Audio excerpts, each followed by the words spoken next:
right, welcome everybody to kind of an episode of Tabletop Treasure Hunters. This today is our special cast Q&A episode. We did one of these last season and it was really fun, so we decided we're gonna make it a regular thing, unless it's not fun this year, and then maybe we'll dump it next time. So pressure's on you, chat, and you, cast. So yeah, welcome everybody. We are Level 1 Geek and the cast of Tabletop Treasure Hunters. Let's go through. Let's just talk about a little bit about everybody to start off with. I'm just going to go in order that I see people on Zoom here. So Erica, tell us a little bit about you. I never go first. This is feeling weird. I know, you're in the right spot on the Zoom. I'm Erica. I'm also known as Onduin. I'm a cast member over here at Level 1 Geek. Do I need to talk about my character or anything else? You can if you want to. Just say who you play, and then we'll probably ask more character questions later. Cool. And then I'm actually GMing for the very first time on my podcast called The Let Us In. So go ahead and watch that and critique me, please. And I played 2 characters this season. Leaf was murdered. And then I played his younger sister, Maple, who is a sassy catfolk. Very nice. And in case anybody didn't notice, the "let us in" is a pun. Just being informational here. It is. Thanks, and bud. on my social media now, I put "let us know what you think." Hey, look at and that. I think I'm so clever. Chase, I can't believe that. Yes, Toby? I passed Can you please explain every pun to us tonight? So I would love to. Leaf was her character. Be Leaf. Oh, I thought she was saying leaf like a leaf. Lettuce leaf. Oh wow, that works on 2 levels. It was. I was gonna say that was 2. That was like, boom. Awesome. I want my "that's odd" to trigger every time there's a pun. Okay, yeah. What? Amazing. That's amazing. Is it so you can leave? Because that's where I'm at. I feel like there's too many. I can't keep up anymore. Em, tell us about you. Hurry, save me. Don't do puns. Hi, my name is M, which is me in reverse. That's as close as I can get to as a pun. Sorry. I do production for Tabletop Treasure Hunters, and I play Benagog at the job drafts to try and delve into what the characters are doing behind the screen that you guys don't see. So that's been pretty fun. We've got a feisty group here, and it's been a lot of fun seeing this whole game play out in the background. That's me.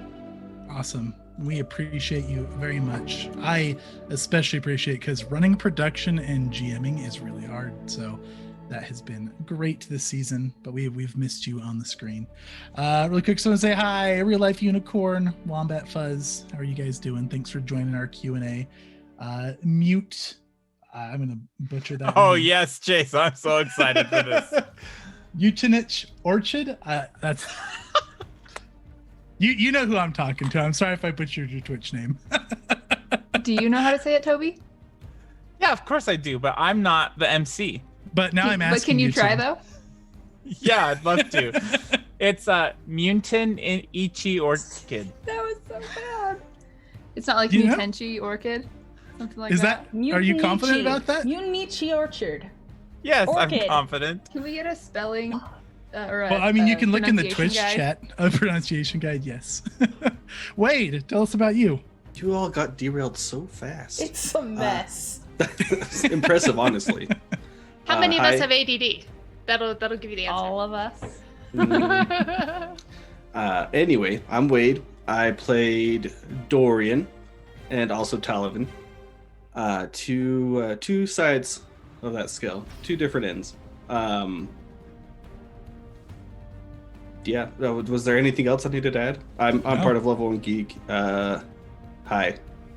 That was perfect. It was beautiful. Yes, Also, nailed it. we did get a pronunciation guide. It's Mutanichi. So thank you very much. That's a fun name. All right, Katie, tell us about you. I don't want to anymore. Oh, okay. All right. That's, in line with playing Irina, the vampire with No. Did you say The vampire? Vampire. I think Katie's done. I think How Katie's much did you introduction's put in that over. drink? I'm done. I put Sprite. This is Sprite. This is only Sprite. Very good. Thank you, RLU. RLU understands me, and that's really all I want out of life. Yeah, I've well. seen Katie smile Wombat. many times. Oh, Katie smiles all the time. Arena does not. It was wonderful. She did a Props- few times. Props to staying in character like 99% of the time. I've also 95. seen Irina smile many times. Felicia, 95. Please. Otis Um, has Otis Otis is has special. seen her smile. Alex, We're not going that way. tell us about you, Alex. My name is Alex. I play Arbiter Themis, the Ozmar champion of Asmodeus. You can find me on Twitch doing nothing but this at Val Kerrigan. That's me in the chat. Don't know where it came from. It just is. Well, I like it. It's got a nice ring to it. Thank you. And you know, we like you being here, so awesome. Thank you. All right, Brian, how about you? Oh hey, I play Paya on the stream, and other than that, I'm like Alex in that I don't do anything else on Twitch but this is all I need to be happy and fulfilled in life. So thanks, everyone. I'm glad we can feed your soul, Brian, even if my saving throws don't like your character. Yeah. You're really high all the time. Yeah. But hey, you did really good last session. I didn't roll very good on the last couple jobs for you, so. Thank you. I appreciate it. How about you, Toby? I am Toby, and I play Otis on this stream. I am also the GM of the Side Questin, so if you want to find that, you can. It's on the interwebs. Twitter at the Side Questin, and that's it about me. Awesome. Thank you. I don't know what else I'm supposed to say, but You can say whatever you have in your heart, Toby. That's what we're doing right You're now. a voiceover master. Yeah. I'm a voiceover apprentice, and I don't know what's in my heart. Red Bull right now is Okay. in my heart. I love Red Bull, so that's it for me. I really feel like I'm Unpaid, getting to know you not a now. sponsor. You didn't know that? This is get to know Toby stream. Yeah. How about you, Tori?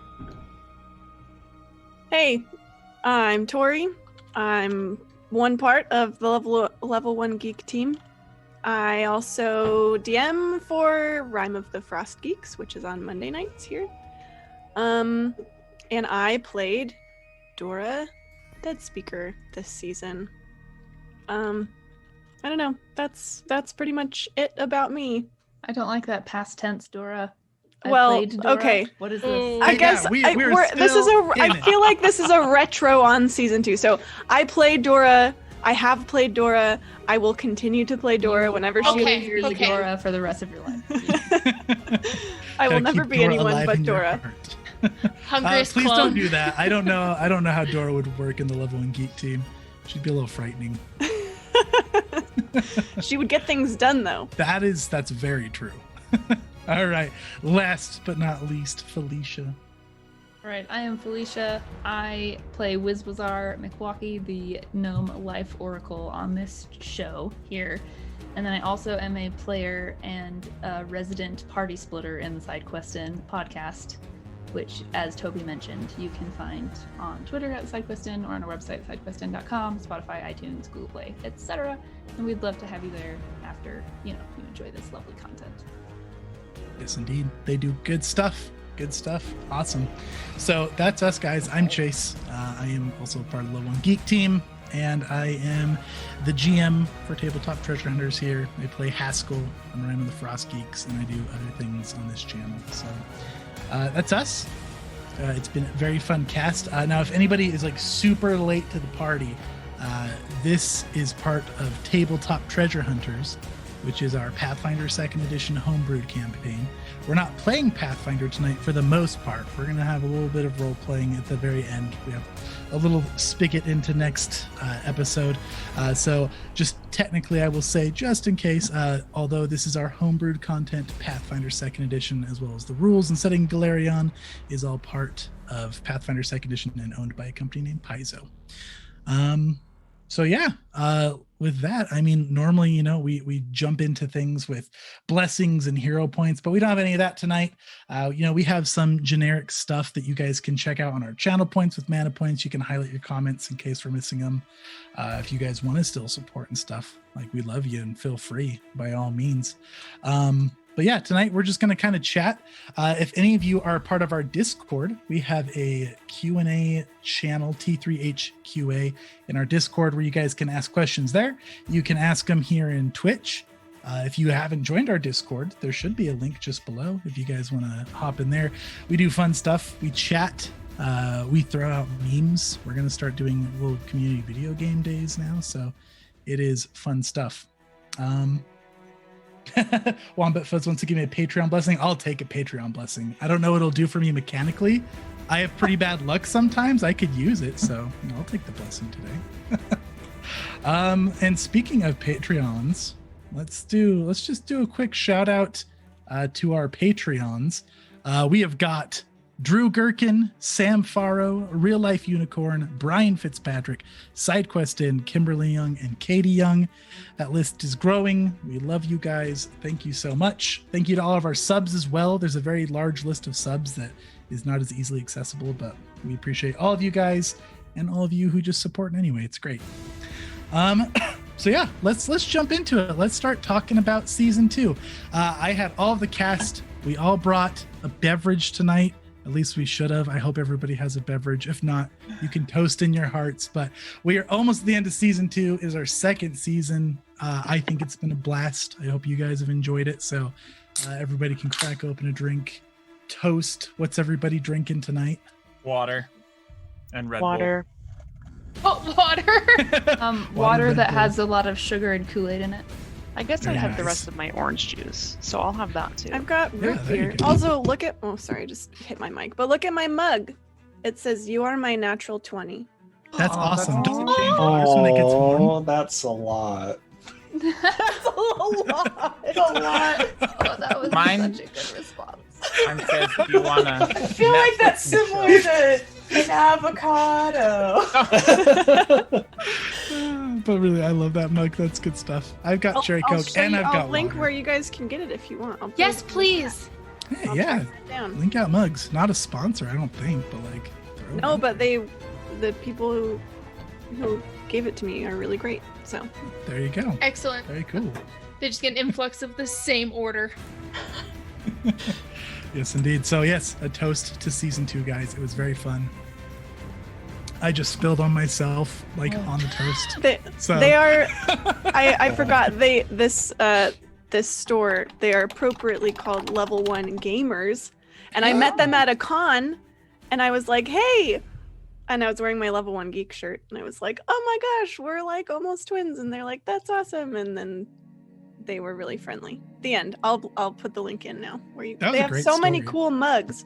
They have one, I think my favorite is actually a mug with a monster stat card on it for a mug. It's really funny. That's cool. Okay. I do have a drinking problem, Wombat Fuzz. If you're talking about spilling on myself, it happens a lot. I try to blame it on my children when I can, but it doesn't work anymore. My family's on to me. You need a bib. I And a have child. one For from every surface around him. I have a I was bib thinking from a Las sippy Vegas. cup, but A Or a sippy sippy cup. That's genius. Valentine's is really coming up, great babe. Yeah, come on, Just that's saying. super romantic. Yeah, that's on Wink, you. wink. These Or you can just cups get me one are of those. amazing. Yeah, those are nice. Oh my gosh. Odom says it's because of the way you bend your cat. Okay, guys, I don't bend my soda tabs back all the way because, like, I control the flow so I don't drink it too fast. And I think that person. Men. Thank I you. have so many problems I with have this. so many problems. So many I problems. have learned with that this is like a big deal to people, but like It I is. think it's wise. He's I teaching my barely kids open to do it. this. And Not I a drink like a thing. stein. I drink like this. What? Show us. Show us. Okay, that's because he has ridiculously large hands. Okay, I don't like that. I don't either. That Have you freaks me ever out. said to yourself, "Boy, I wish I could cheers, but all I have is a soda can"? Let me use No. my You claw can. to do it. Literally never. I don't know if I could do it to a Red Bull. No, I totally I don't- can. My hand is. I will spill this all over. It's just not a thing. I mean, And I was have holding mine large like a hands. human, and I spilled mine. so. I was trying to do it with my You're cup. different. Stop. I did Oh, it. don't spill that. Tragedy. Don't spill that. I don't. I can't straighten I have tiny my ass fingers, hands. so I can't. Anxiety. Toby, you spiraled this into chaos. I mean, you invited him, so it's your fault. Yes, It no, wasn't fine. he's the one that spilled his I drink. felt the eye. You're right. He's the one that caused this. Uh-huh. Yeah, Very Wade's true. right. Well, guys, that was a lovely toast. So we have some questions. So I guess we'll start. I mean, what do we need? I have a our question. cameras? Wait, we Okay. toasted? I missed that. I know. I thought we did it like 3 Alright. times. Okay, I failed my diplomacy. Let me try again. Hero point. Chat gave me one, I promise. A toast to season 2. You were all wonderful. You were all very heroic or villainous appropriately, and it was great. So, to another season, because we have decided there will be a season 3. Huzzah! Hey, cheers. Crack Okay, open a but fresh Toby, one. Toby, I need Yeah. to know, how do you pick up the can? Like, can you actually pick it up by just doing that, or do you have Lower to pick the it up camera, first and please. then like claw it Show with us. your like This'll pincers? blow your mind. I have 2 Okay. hands, so I use one of them. Whoa. So wait, you pick it up and then you grab it with the other hand and then let go with the first. So hand. this is Yeah. very deliberate. You have Okay. to like lock it in. This is nonsense. I actually, Toby, I Just feel try. like what you should do is just slide it to the edge of your desk. It's a one-handed maneuver. Slide I'm it to about the to try. edge, pin it with your thumb. This seems You dangerous. spill Got that, it. it is on you, It's man. gonna fail its One-handed. grapple Okay, save, yes. whatever, and then That I can get behind. If you Right. could actually just always grab it with one hand. You changed my life. I no longer need my left hand for Okay, anything. cut Get it rid of it. off. Get rid of that. It's dead weight. Whoa. Also, Cut it off. I'm Oh, sorry, do it but on stream.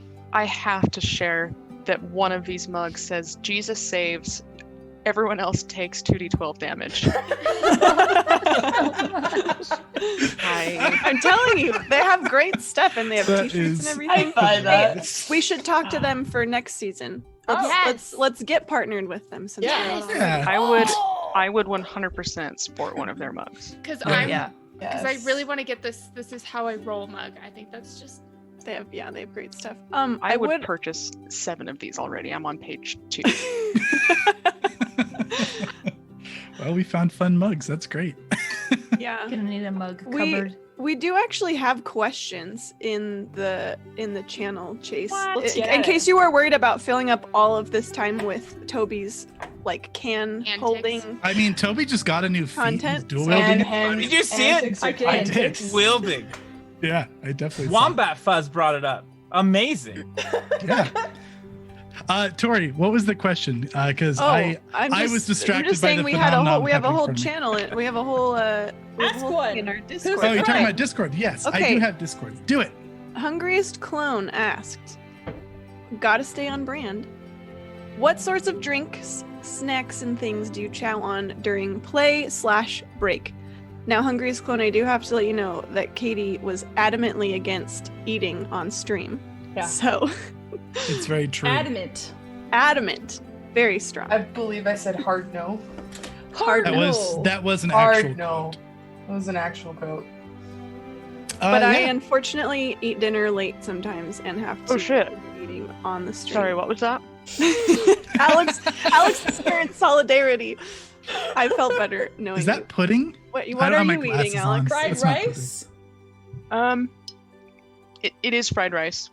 Yeah. It's not crunchy. Wait, is there pineapple in it? Is it homemade? Not in this one. Pineapple. It is Fried homemade though. rice? Homemade fried rice is like the best. It's so good. But my preference my snack of choice is just the last thing that I would ever subject someone to on a stream. And it's chips and salsa. Bless you. Can I go next with snacks? Yeah. I don't eat while we're playing because I'm so busy typing in response to people in the chat.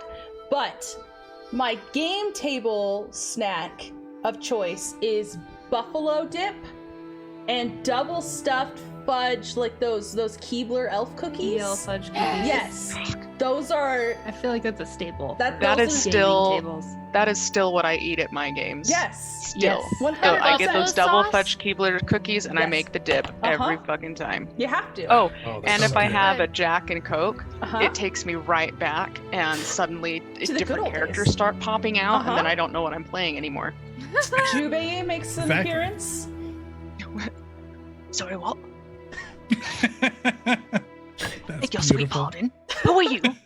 Maybe we'll share Anyway. the recipe with the Discord because Oh, yeah. that recipe is gold. I need So to actually, make if you it. just go to Frank's Red Hot Just pick up a website, bottle. like that is the That's the recipe. I Mhm. thought that this was like some family recipe you had, Alex, and now I feel kind of betrayed. Hey, Frank's started as a family, okay, Brian? But that's So- not Alex's family. Well, I'm not going to give people my secret ingredients, but also like most of the ingredients are on the website. We do edit it just slightly Yeah. from what it Yes. says on the bottle. It's a very important Edit. Oh yeah, edit. Uh-huh. it's a big Okay. audible for sure. Quick side note. Yeah. If you want to touch down the music just a little teeny bit. I have it chat's- all the way to the bottom. It's this or off. Oh, wow. Yeah, Okay, it's well, it's unreasonable. Oh, for the music? it's Yeah. unreasonable. Oh, that's fine. Just kill it if we need to. Okay. Find reason. Kill it like we're doing with Toby's other hand. It's Yeah. like there is no bar left on like the slider. There's I the can't- music is just being unreasonable. Yes. Does anyone else have any snack proposals? That they Tori, would- whenever you do that with your hair, it makes me want to do that. Oh. It's like yawning. yeah. I tend to eat a lot of saltines for some reason. What are you, a mouse? I'm I currently mean, playing a mouse, kinda. and but I guess so. Do you remember like in the Aristocats where the Yes. mouse comes out and he has the cracker and he like dips it in milk? And I tried it way It's too a- often as a child because I was like, That's he makes disgusting. it look so Cookie. good. It's a It's cookie, not. not a cracker. It looks So like a that- cracker. It was That's in the Disney movie. Ugh. in Made Europe. it look so good. You Yeah. guys- Don't say Yeah. I know Ooh. someone in this call that eats saltines and milk like cereal. Hey, it wasn't Is it terrible. Felicia? It is. No. I don't eat anything, but I eat that. Wait, I 100% blame my father because he taught me growing up, and he's from Mississippi, and that is what I'm claiming. And I've always done it since I was little. Okay. But wait, like, can you Uh. tell me, like, do you put the saltines in a bowl and put milk on it, or in a Yeah. cup? Like Okay, in like a cereal. cup. I love how Brian has to get in all cereal or in-depth just No. saltines and No, milk? just saltines and milk. Okay, It's okay, like a no, no, no. salty. I don't know. I do something similar, but it's with graham crackers. I put graham crackers in and then That- put milk over it, Okay, and well, then that eat it sounds- like that. That's That sounds reasonable. decent. It's more sweet, I guess. Or like if anyone has had like hobnobs from like Europe or like a British store, they're I'm like not fancy. they're like these really nice like just went almost over like this. oatmeal cookies in a way. Texture wise, they're so good in milk, but I That kind of want to sounds- try the sardine. Sardines and Hungry's milk. clone. I looked over at Hungry's clone. He says sardines. Okay, I We're, have a question. I have a snack question because I knew a person who ate this pretty regularly, and I've never met another person who does. Apples with ketchup. Oh no, my gosh. no. Try it. You would try it? Yeah. You would If I had try an hot apple, I dog would go water. try it I right don't now, know. but I don't have an apple. I'll bring you one. Well, so here's my thinking. So there are people in the world that like pineapples on their pizza. I think that is delicious. I love it. It's so, So good. I think don't- about moving like 2 steps out on like the chaos scale. So your tomato sauce becomes ketchup, sweeter, still a little bit tangy, salty, and then your apple, no longer citrus, but still really sweet. You've Yep. got the salt from the tanginess that helps neutralize the bitterness of the green apple, boom, It's you not have a a really green tasty apple. And snack. You're not eating marinara with pineapple. You have other ingredients there to mix in. You got the bread, you got the dough, right? You got probably I Canadian get- bacon, cheese, ham. I get so mad at people who get mad at people who like think pineapple on pizza is like illegal. I personally think it's gross, but why are we limiting people to what they can eat on Yeah, their have pizzas? I mayonnaise get like for all I really, care. really Fun. mad. This is becoming a very. I'm glad we're sharing this message with the world. Yeah. Don't hate on people's food choices. Yeah, we don't food shame. We don't kink shame. Those are the two I- rules. I will disagree, but I will not. With which part? No, you do you. Right? Well, the saltines and milk and the apples and ketchup. I'm totally That's a gonna hill try I would the die on. saltines and milk now. That kind of sounds good to me. Pineapples on spaghetti. Hungriest clone, get out of here. I'm just kidding. I would the try same that thing. too. We You're don't just shame replacing Not people as with bad food. as It's the the same ketchup thing. and You're just Get out. replacing the bread of the pizza with the noodles. I would do it. RLU wait. makes a really good point. He says, "What if someone's kink is being shamed?" Well, there you go. And Then we shame don't away. shame their Well, kink. And yeah. we just shame them. Stop it. Wait, is it really National Pizza Day today? It is I national had a pizza pie. day. Really? It was Oh my Oh my delicioso. gosh. Also, mayonnaise and corn on pizza is not like the worst sounding thing. Like Mayonnaise on It's- corn it's- is it's good. delicious. it is. Like I Good. love street corn. Yeah. Street corn is awesome. It's like one of my favorite I just things. picture street corn as like bad corn. Like that's all I picture. Wombat Fuzz says pineapple on pizza is an abomination in the eyes of the Lord. Yeah, I'm allergic to pineapple, so I have No, my you own didn't personal beef finish. with that. You didn't finish the rest of his message. He says, No, actually, it's not horrible." horrible, but as a Jersey boy, I have to act offended. That's good. That's the most important part of the message. Well, see, like he had to act it, so I was just letting Yeah. him his thing. All right. As self-appointed moderator of this Oh. panel, I think. Are we ready for next question? I think We are. so. Yeah. We discussed snacks. Okay. Let Let's me talk say a little one bit. thing. Oh, okay. Can I say one thing? Yeah. Mhm. I cringe at the thought of snacks at the table. That's all. Is it At because the you're a table? podcaster? You're a podcaster, Yeah. so you have to Yeah. edit out every crunch and every mouth Okay. sound. Yep. That makes total sense. If you're recording, you should not have snacks. But if you're just having a casual time, snack it up. I'm not elaborating. I stand with that statement. We will leave it as it is. Hard line. Let's shift focus to something T3H specific, maybe, or There we go. Pathfinder related, since we did put ourselves in the Pathfinder category. We did. I forgot to change it. Oh, that's okay. I'm so That's sorry. fine. Oh, so we can talk about anything. Anything yeah. you want. Well, here's the next question. You guys ready? What? Well, hang on. Let me see here. Are you cherry picking these questions? I've got the What next one in was- chat if you want it. Oh, there's one in chat. Sure. But not chat. I meant Discord. Oh, I'm looking at the Discord list. I was thinking maybe we could get one from someone who's not M or me because Yeah, go for What it. about Yeah, that's- crazy awful? that's that what I person was- sounds that's what I crazy was- awful. that's what I was cherry That picking. person is crazy. So, awful. oh, this is a good question from Crazy Awful. Besides your own, who was your favorite other player character Oh, this is hard. in this season? Paya. I freaking Wow. love Paya. Thank you. I do, and I did enjoy how Brian played Paya for sure. He was the perfect like evil bird. It was great. Evil bird. But also, like Like I Big Bird, would but totally evil go bird. get my nails done with him all the time. Mhm. Like Oh yeah. evil, but 100%. I would have him around constantly. I was just watching a clip with Brian in it, and he was trying to keep like a straight face, and he Oh, completely I remember broke, that. and it was so funny. I watched it on repeat like 3 times. I don't remember what I was laughing at. Oh, it was when we were speaking with the dead Yes. guy. And them as like a symbol of Asmodeus, and oh yeah, that was great. Yeah. Yeah. I exclude myself from this question. I can't play favorites. Mm. We know Okay, you're but you close, have it's one. fine. I just don't I want to totally say have it. one. better I'm be totally Pedagog. fine with you having a favorite. I just want to know who it is. I exclude myself from this question. Will you tell us later though? No. After the It's like season's over? picking a favorite But child. Dad- I'll just message you separately at work Yeah, and be like, yeah. hey, you could tell me here.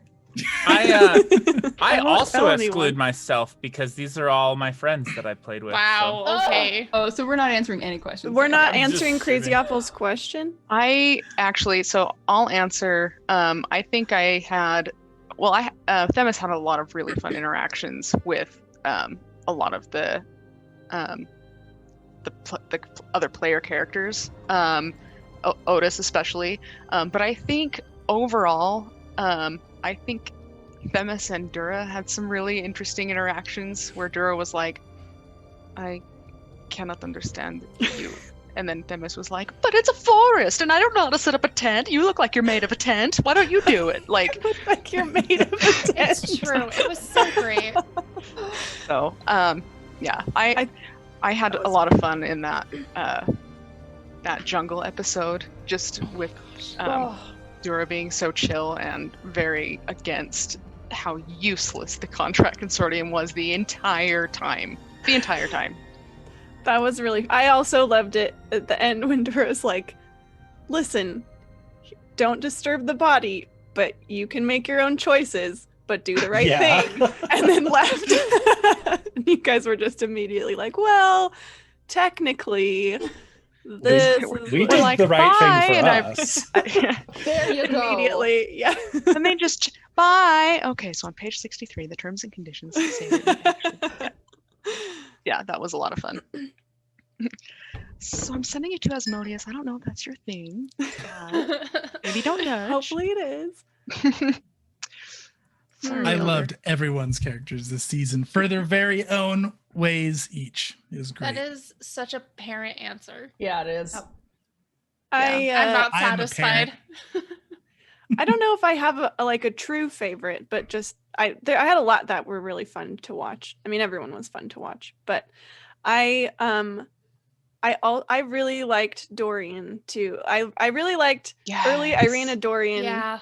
like bickering constantly, and Dorian's just like unflappability and his like constant he was so quick to come back at Irina with like all of Anything. the sarcasm. Yeah. And I loved how full of himself he was. I really enjoyed watching Dorian. Dorian was I- great. I also really enjoyed Themis, especially because of the immediate comebacks and like knowing exactly what to say at every time was just equally hilarious and terrifying. She was fun. RLU says, Otis, sorry, but Otis hands down. Otis was freaking amazing.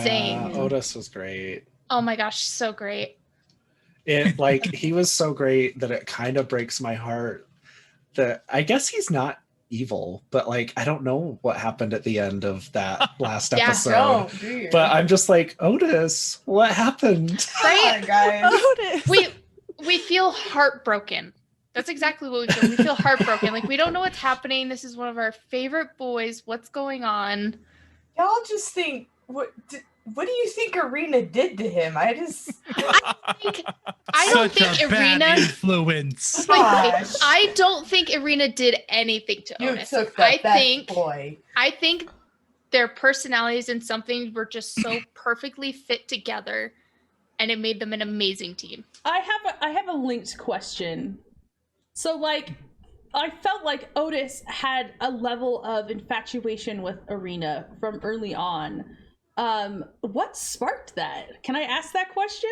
Like what was the moment where he was That's like, a I'm good question. interested? That's a I good want to know question. that. Yeah. Yeah. Tell us. Who are you asking? You. Both. Oh, I think Toby has to answer it. Yeah. Oh wow, that's a really deep question. Let me go. Do you want me to go back to my favorite character? Or do you want me to answer this? I kind Go of want you ahead. to answer this. Yeah. Then you can Um, circle back around, I so- guess, if you want. It was really at the theater. There was a moment at the theater where Otis and Irina were alone with the terrible theater owner, and they did a good cop bad cop type of thing. And through that whole exchange, Otis like really took a fancy to Irina, and Leaf wasn't there to kind of like step in and stop a lot of that from happening.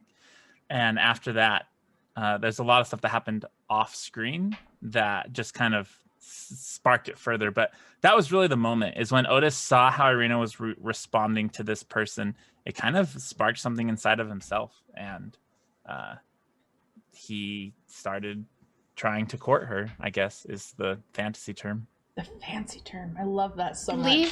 Leaf not being there, I think, even though it makes me sad that I couldn't have been there for that particular episode, I think it made for such a wild change and dramatic character adjustment that I'm kind of glad he wasn't there, because who knows if any of that could have happened if he wasn't there. Who's This your sparked favorite a random character, Toby? thought. Oh, go ahead, Chase. Toby, I was just going to say, on the topic of Otis, can I say that running a game for an investigator is very difficult, and an investigator played by Toby is even more difficult, because investigators know everything, and then you have a player like Toby who's very attentive to detail. I had to have like a special list of names for like the relatives of my NPCs, because like who knows what names are going to come up. And then like there's random things that Toby's knowledgeable about, like ships and theaters, and I'm like, man, this NPC is just going to look like an idiot because I don't know anything about theaters or ships.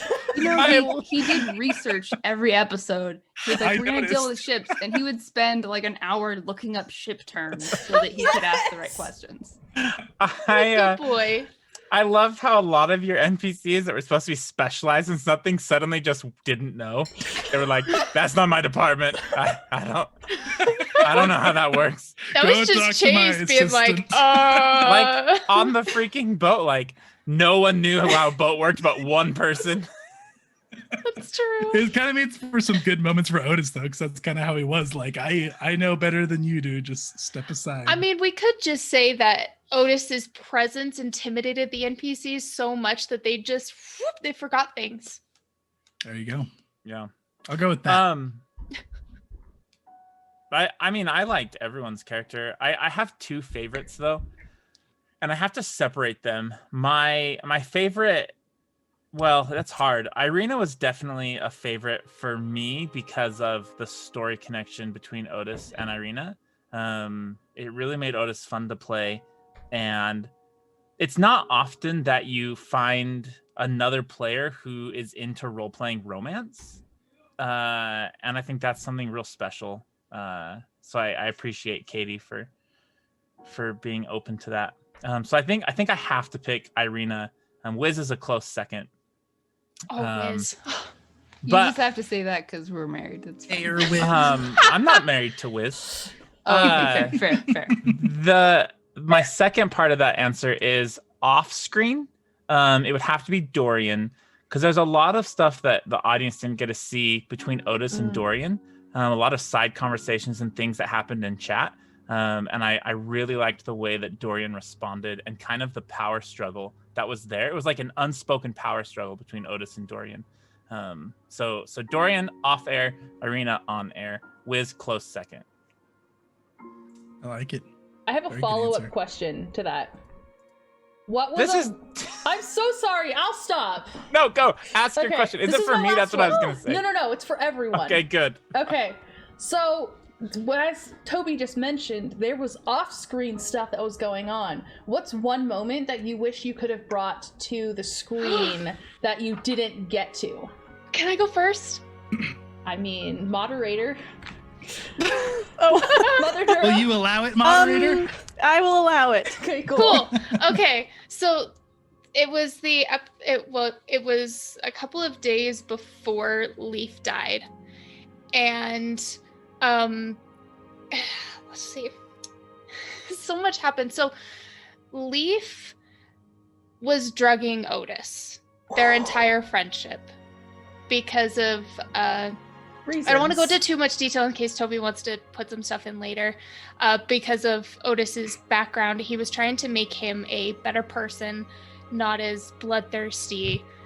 That's so Firefly of you. I know, right? And so it was like a couple days before the actual his actual death, where Otis completely started losing it and actually almost murdered Leaf right there in company of honor.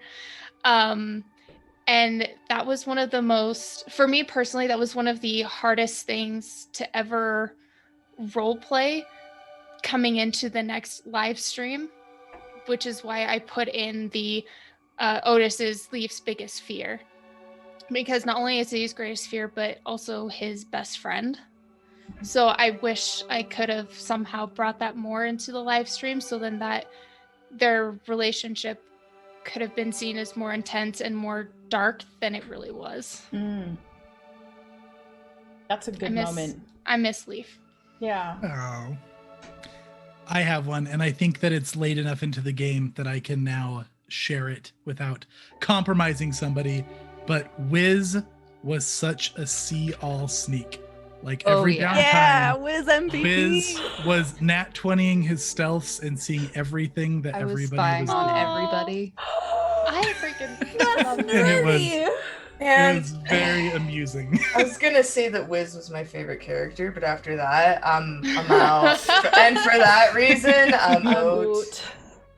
I'm gonna give it up for Mayor Wiz, but you know what? Screw that little gnome. He's Hey, a you don't get to the politician top through by and not through. speaking. Yeah. Oh!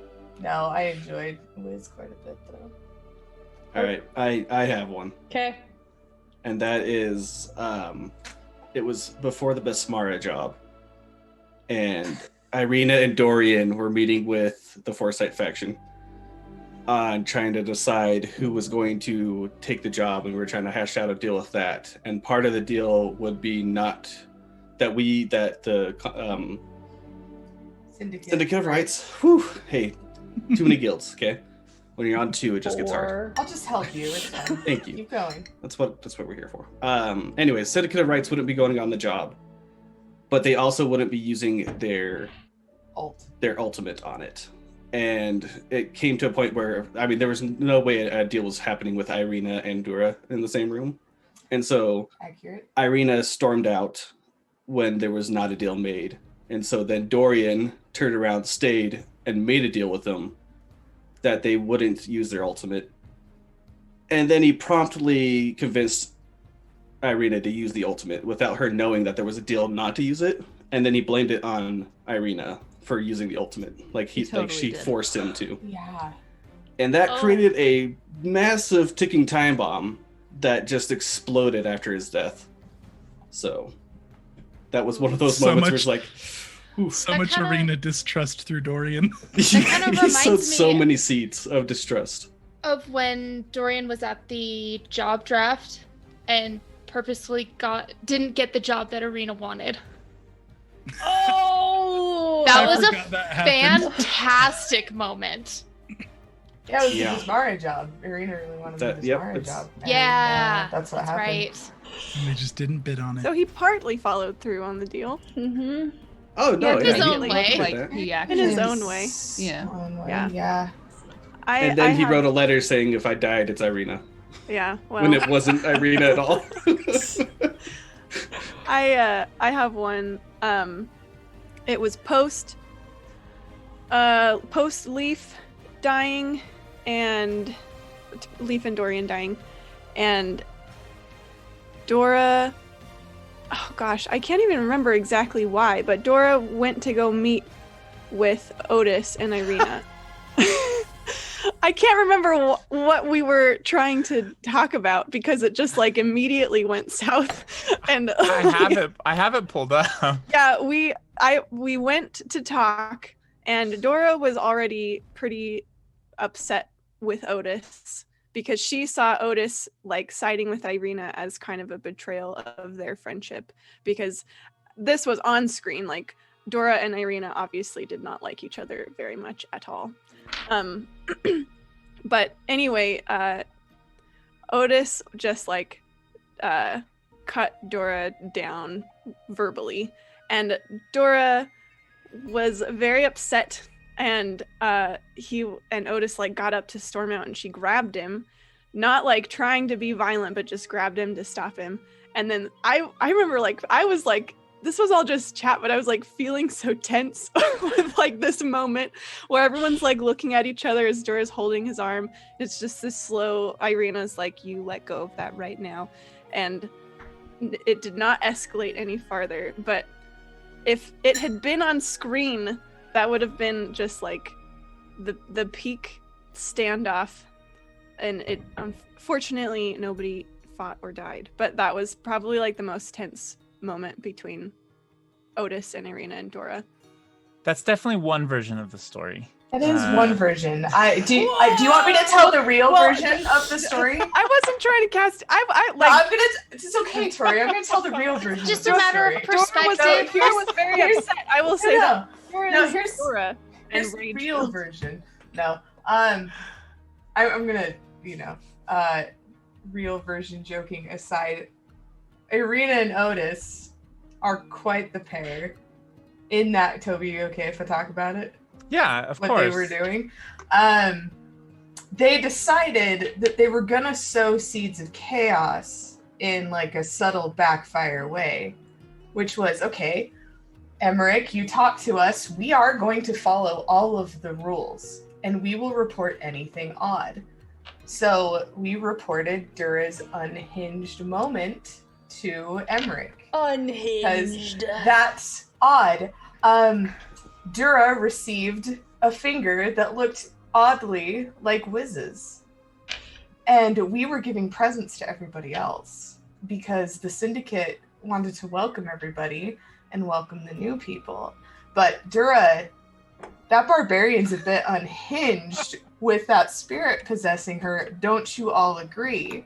So I think my favorite moment was Syndicate making friends with everybody else and then being like, it's just Dora, she keeps doing these things and we're just concerned citizens here for Dura and for everybody else. Yes. I'm so upset on Dora's behalf. I just want everyone to understand why Dora hated Irina and Otis so much by the end. I'll make mine quick. It's the same one. I have two, but I'm only going to choose one. It's the same one that Tori had. Just for one reason. Dura did grab Otis, and it was super intense. Like the chat was so tense. Like, just you could feel it through this text. And the moment I wish could have been on screen is Otis looked up at Dura, not even scared. And remember, this is a small being, and Dura's like super tall, I think. And looked at her and took his cigar out and just tapped the ash on her hand and just kept talking to her like as she was holding him. And that is like, there was such a cool visual in my head that I wish could have been like portrayed. Yeah, that's anyways. awesome. That's mine. I have one more. Damn, which one? Okay, awesome. Let's see. We have a couple of ones that I think will be quicker answers, so I'm going to jump to those. Number one from Will at Adept Icarus. Why don't you have more goats? That is a great question. So we have like a running joke where on many streams, and on many of our streams, we have brought in Annabelle the goat. I even put it in Defiant. I snuck it in as the Gothic Open Air Terrace or the Goat Club. That's so funny. We haven't had one in season 2, but yeah. Was Annabelle the goat in season 1? Yeah. She was, yeah, yes. That was Tom. That was Tom the goat. Tom. That's true. Tom, who was slain brutally. Tom was slain brutally into a big explosion of glitter and packed meat. But yeah, we tend to have goats joking around our stream, so it hurts me physically. Annabelle is the name of Katie's favoriteest character of all time that she's ever made. So and she's like this elegant, gorgeous being, right? And so we've reduced her down to a goat, and it's hilarious. I accidentally started it. I was on Will's stream, and I just panicked for a name, and I was like, this goat's name is Annabelle, and it's an indoor goat. And it's spiraled into something bigger. We also have one from yes. Oh, I could we do the combat one? The combat one? The favorite combat or like most hated enemy of the to fight. Yeah. And can I specifically ask Alex and Brian, because we haven't heard from them for a minute. So, yeah, we neither Paya or Themis did a lot of the off-screen role playing, so we just kind of chilled for that one. But they were as they appeared to be. Not because we didn't want to, but we're Because- both school and working full time, so like it just got weird Yeah. and hard for us to do it. But yeah, anyways. Yeah, no, for sure. Combat. Let's combo this question. What was people's favorite encounter, and what was your least favorite enemy to fight? So I have an answer. Okay. My most favorite encounter thus far in the entire season was, I don't remember her name, but it was the one where it was an encounter, but not really. It was an intimidation encounter where we were rescuing the prince and yanked his bodyguard lady out of the room and intimidated the shit out of her while the Syndicate of Rights like started to rescue the prince and was weird. interrogate him and find out, what he was hiding. And so yeah, we threatened our way out of that. It's not often that I think I've played characters that use intimidate rather than diplomacy, so that was really fun. You guys just absolutely debilitated and scared her to death. Yeah, that was a great. And it was just so aggressive and sudden. It went from 0 to 100. It was like everybody's fine, and then just slam door, rip the bodyguard out of there, interrogate the prince. Right. Well, that's followed closely by the chase. I really did like the chase. I was about to say that one too. The chase was fun. What we did with our Nemas was fun. That was That probably was my favorite episode that I've on this season so far. I'm That gonna was a fun ditto one. that same episode. I love that. Really? Yeah, That's awesome. it was way fun. It was really Same. fun. It went way off the rails, and it was great. It's the best. It was so like the synergy in the way that the Contract Consortium and Syndicate worked together on it, especially Yeah. between their hero point usage, Yeah. was really great because you had Paya throwing out these spells and they weren't going to quite work, and Arena's like, nah, try again. Yeah. And then Paya's spells were like working like a mother. Arbiter's out there, and so is Otis, and it like just that synergy. Even like the chase seemed awesome, but they kept that synergy up through the whole thing, and like Syndicate and Contract working together is like my favorite thing. Oh yeah. No, it was a good combo. I like that the chase felt intense the whole time. Yeah. Yep. Like it didn't feel not intense, and I think that's really cool of you, Chase, to make a chase that's that's high pressure the whole time. So even though we are destroying it, You were. That warms my heart though, because I was nervous for that encounter because I had never like done one like that before, but it was a fun one. I liked that one a lot too. Awesome. How about the rest of y'all? Oh, what was your least favorite baddie to fight, you guys? Oh. It can either be because like it was really hard, or you just like genuinely didn't like it. Technically, this wasn't. I guess maybe this would be better for like the NPC question, but Rizeki was one of my most favorite things because not only did Rizeki like was just a really good NPC, but the way that she contributed to the entire encounter with trying to help this poor cursed fellow and everything. Rizeki was one of my most favorites, leading from a very comedic, fantastic episode to a really sad, depressing episode. Rizeki will always be a favorite of mine. Oh, that was a roller coaster of an episode. Yeah. Awesome. Emotions all over the place. I think my least favorite combat, well, I guess not my least favorite necessarily, but I guess the one that was where you really got to see Themis suck was when she got worked by the troll on the bridge. Oh yeah. That was brutal and humbling. I think she spent some of that downtime purchasing new armor, crying about it softly. I feel like there's one other combat that I cannot remember before that where she just got rolled into the ground, but it's not coming to me. Chat if you remember. remind me, please. Oh shoot, sorry, my camera died. There were 2 boss fights where Paya almost died, and I can't remember which ones they were. It was one the of them troll. What was that thing that swallowed Dora? That dinosaur thing? Spinosaurus. Oh yeah, The arcane Spinosaurus That and was the troll, I think, were the crazy. 2 that almost Yeah. got Paya. yeah.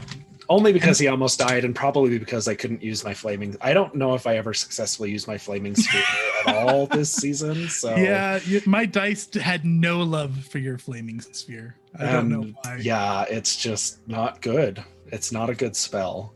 For Paya. But you tried every tried. single session. You tried.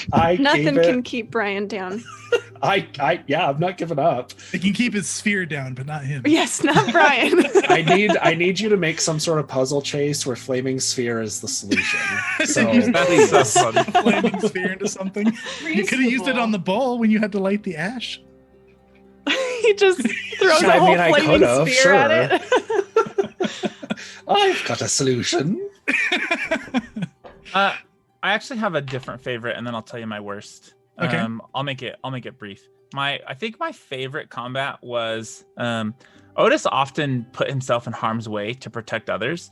And I think my favorite moment was when Dura and Otis were fighting those like demons in that cellar. And like Otis was like with Wiz, and then they summoned, and Otis stepped in front and was like, "Get out of here, Wiz." And then Dura came down, and literally like Otis and Dura were just wrecking them one after the other, like just walking through them, like parting the sea. Like that was so cool when they were friends. I loved it. When they were friends. I think my least favorite combat was I don't remember the name of the episode, but it's the one with the Dwemer cat. Oh, I think that was my least favorite combat. I don't know if you want me to elaborate, but that was my least favorite combat. That was so sad. That's where Leaf got one of his scars. Oh yeah, that's when. Yeah, gotcha. Yeah, the crystals were doing wacky things. Very cool. Can I say my favorite combat? Yeah, please do. And then I'll let. That's Ray the talk. one. That is my least favorite one because we had to run everywhere, and Themis couldn't run for shit. And it was across all these different, she's like, I can't jump over that crevice. Are you joking? And then at the very end, the freaking crystals disappeared. Like, our loot just poofed out of the nest. I'm so over it. That's what. And then that was right after Paya had to spend 15 minutes trying to climb a rope. Yeah, that was so funny. That was the Dwemer cat, right? Yeah, that was the Dwemer cat. Yeah. I'm glad you could have blocked that episode out. I didn't want to get as passionate as you just did, so I'm glad that you took it for me. No, that combat. Ooh, I was feeling the fire in my veins so hot. Stuff just disappearing. It was the worst. Good to know. Good to know. It was great. Our stuff disappearing wasn't a problem. Oh yeah. Definitely not. I mean, it also sucked when Roan just left and we didn't get any reward. Like, what was that gosh. in the city that Wiz became mayor that of? Stupid lich, demi-lich, whatever. Whatever it was. Yeah. The heck, what's her name that runs off like a little? Yeah. Ravenna. Oh yeah. So funny thing, that wasn't Rowan, and you guys just really just took that bait. It was somebody that was helping him. Oh no, we knew that, didn't we? I think some of probably. you did, not all. I of mean, you. assistant to Roan. What's the difference? They're all dead at once. I want to get paid. Exactly. Is that the lady who didn't pay you? Yeah. Yeah. Mm-hmm. So, fun fact: after that episode, Otis tracked her down by rolling a natural 20 and had a conversation with her at an inn. They talked forever. I'm sorry. What? And you didn't get our money? He asked for it, but then he made a deal to get the phylactery to give it to her, but it was a ploy because he was trying. Wow. I'm realizing Otis did a lot off screen. Wow. I'm sorry. This is news to Paya. Actually, Paya still doesn't know this. This is news to me. He did it. He was trying to find dirt on Dorian, and that was kind of his loop to get there, because then she led him to someone that Dorian had met in Cheliax, and everyone was like, how are you finding me? Like every person that Otis met. But he met up with that lady, and has that lady was Ravana. There's the Ravana. Yeah. Fun fact about that episode. Chase, can I tell a fun fact about that episode that I Please know is do. well known? Chase had planned on her like escaping with your money, but had like another way that you guys were gonna get paid for the job anyways. But then you guys went and were like, bruh, give me my money! So that he couldn't double pay you guys for the job. And then everyone's like, Emmerich, you stupid ass! Why didn't you pay us? And he's like, I can't change the money for everybody to like get extra money for the job they did. And it was a mess, and it made Emmerich look so dumb. Emmerich made him so look so much dumb. shit this session or this season. Yes. No, I really Emmerich feel is just for doing Emmerich. his best, guys. All right, he's new to this leader thing. Not good enough. Finley will have a talk with him later about all of this. He'll take a course. But my Rest favorite combat. assured.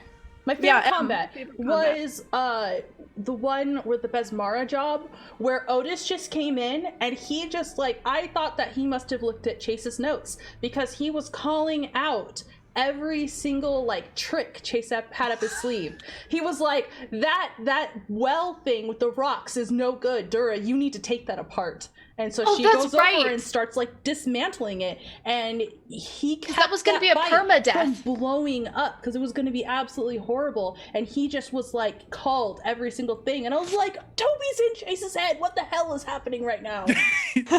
Toby did like Otis silently thwarted that entire encounter. Like Otis was clutch. it was gonna unreal. spiral way out of control, and it just didn't. It was unreal. Also, Otis destroyed the circle by taking damage to rip the stones out. That's Yeah, right. it wasn't Dora. Otis right. just manhandled those rocks. Uh-huh. Leaf was And then- just trying to swim. He pup handled them. Leaf was just trying to get to the other ship the whole time while yeah. we're like Wiz was fighting. tanking. Wait, Wiz Leaf was tanking in the that bad encounter? guy. Oh. Heartburn. All right, Just wait. kidding. What was was on yours? another Because I cut you off on accident earlier. No, you're good. My least favorite was the floating fish in a bubble with the necklace. I hated that one. That was right off the ledge, and so Oh. like you couldn't get into melee range. And Dorian was just like, That was our I first got one, you. right? Same. yeah, Yeah, that one it- was Yeah, rough. That was what, Syndicate and Foresight that did that? Yes. Yeah. Yeah. Yeah, and then Chase afterward was like, I was waiting for when you were gonna just stab this corpse that was right next to you. And I'm like, you shut the hell your mouth. Uh-huh. Yep. We finally got there, but yeah, I was like very concerned for a while. That was funny Wow. because that fight was really hard, but I had a gimmick in Arena, was standing next to the gimmick the whole time. I was like, that's an interesting body right there, and then just ignored I got there. it. You did eventually. Yeah, So that was my the first time Dora got mind controlled. Was. I Wasn't saved the her last. from that. Yes. Sure. Barbarians being mind controlled is a frightening thing, very dangerous. And then my favorite has got to be the Dorian, Irina, Otis Leaf fight.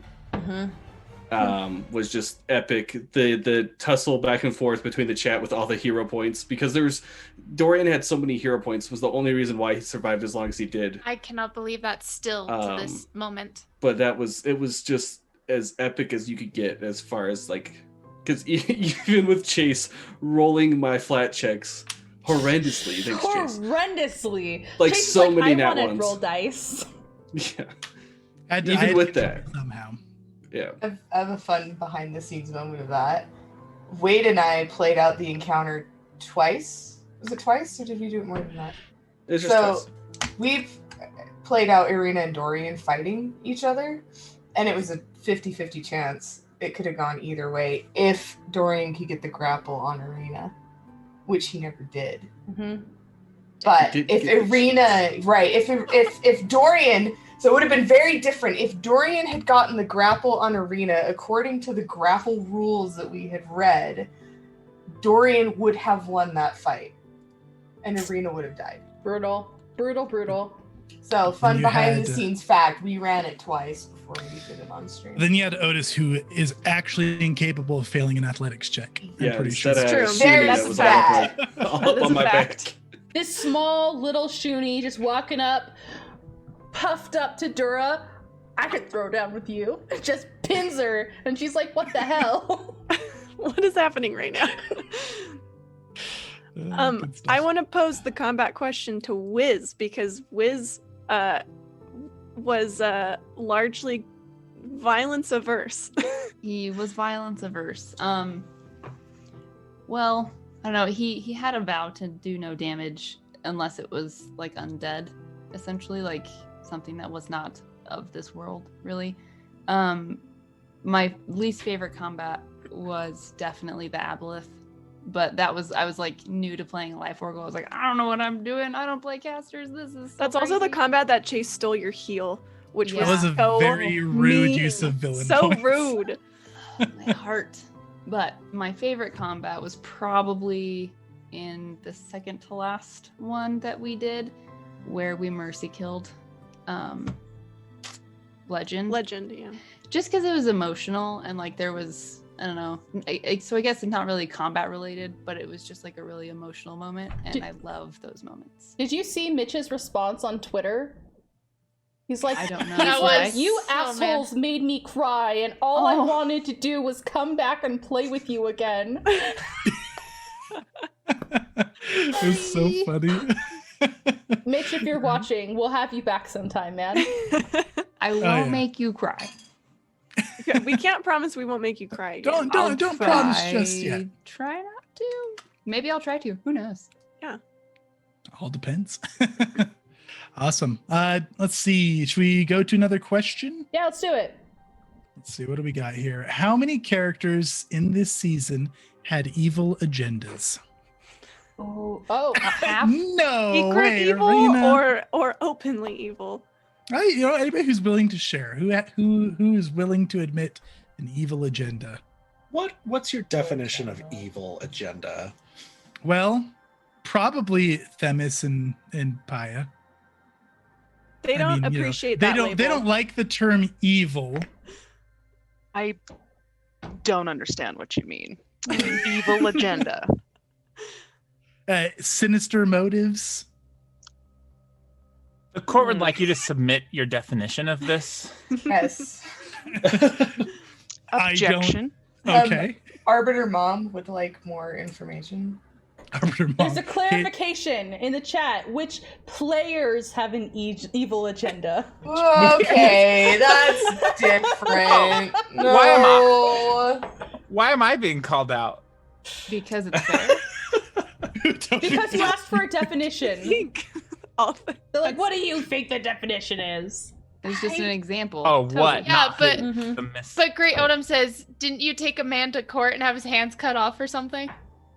Legally. Legally. You did, Arbiter also did legally send a man to hell for That's claiming true. the wrong possession on the bridge, which I think is maybe one of my favorite. Arbiter I moments. love that. Yeah. So Good this hell is yours, to you. right? You swear that this is yours. You'll sign here saying that this is yours. Yeah, man. Whoosh. Yep. Hey, He's we like, have man, a I'm tough, easy. we have a definition. Motives that are of a clearly malicious intent. Okay. Are we Right, just keep saying your like hand in up, Technically- general? I'm sorry. Or I was Are we related going to the technically story? or I think Felicia and I can just kind of chill for this. Yeah, we're question. good. Yeah. We're probably the best of all of us. So just, from Otis's perspective, Leaf did.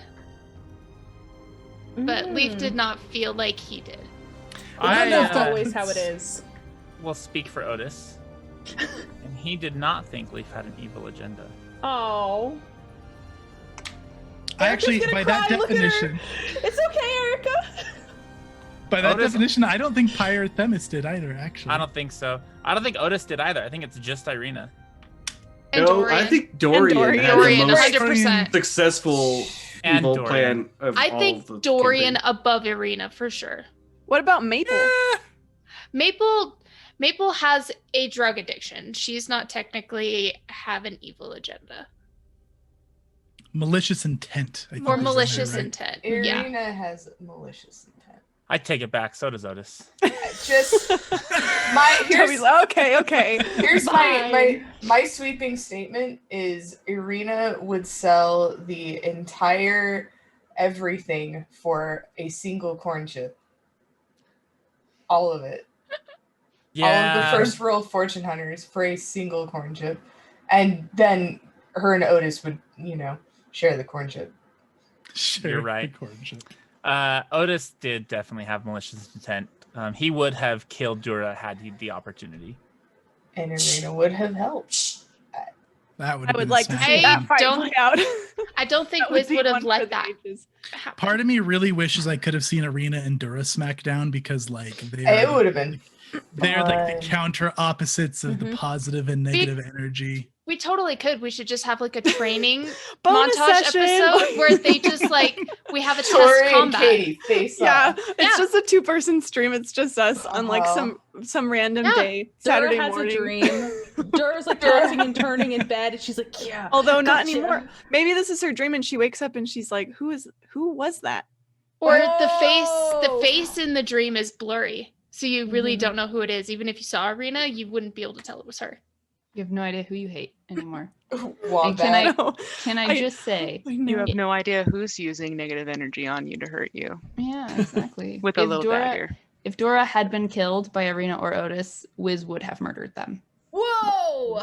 Oh man, we could have a broken, vengeful Wiz. That would have been. I think that Wiz and Dora never like openly, but I think we both were on the same page that if the other one died, we would have gone on like a crazy murder spree. It would have been not very good. So I'm glad that we both made it through.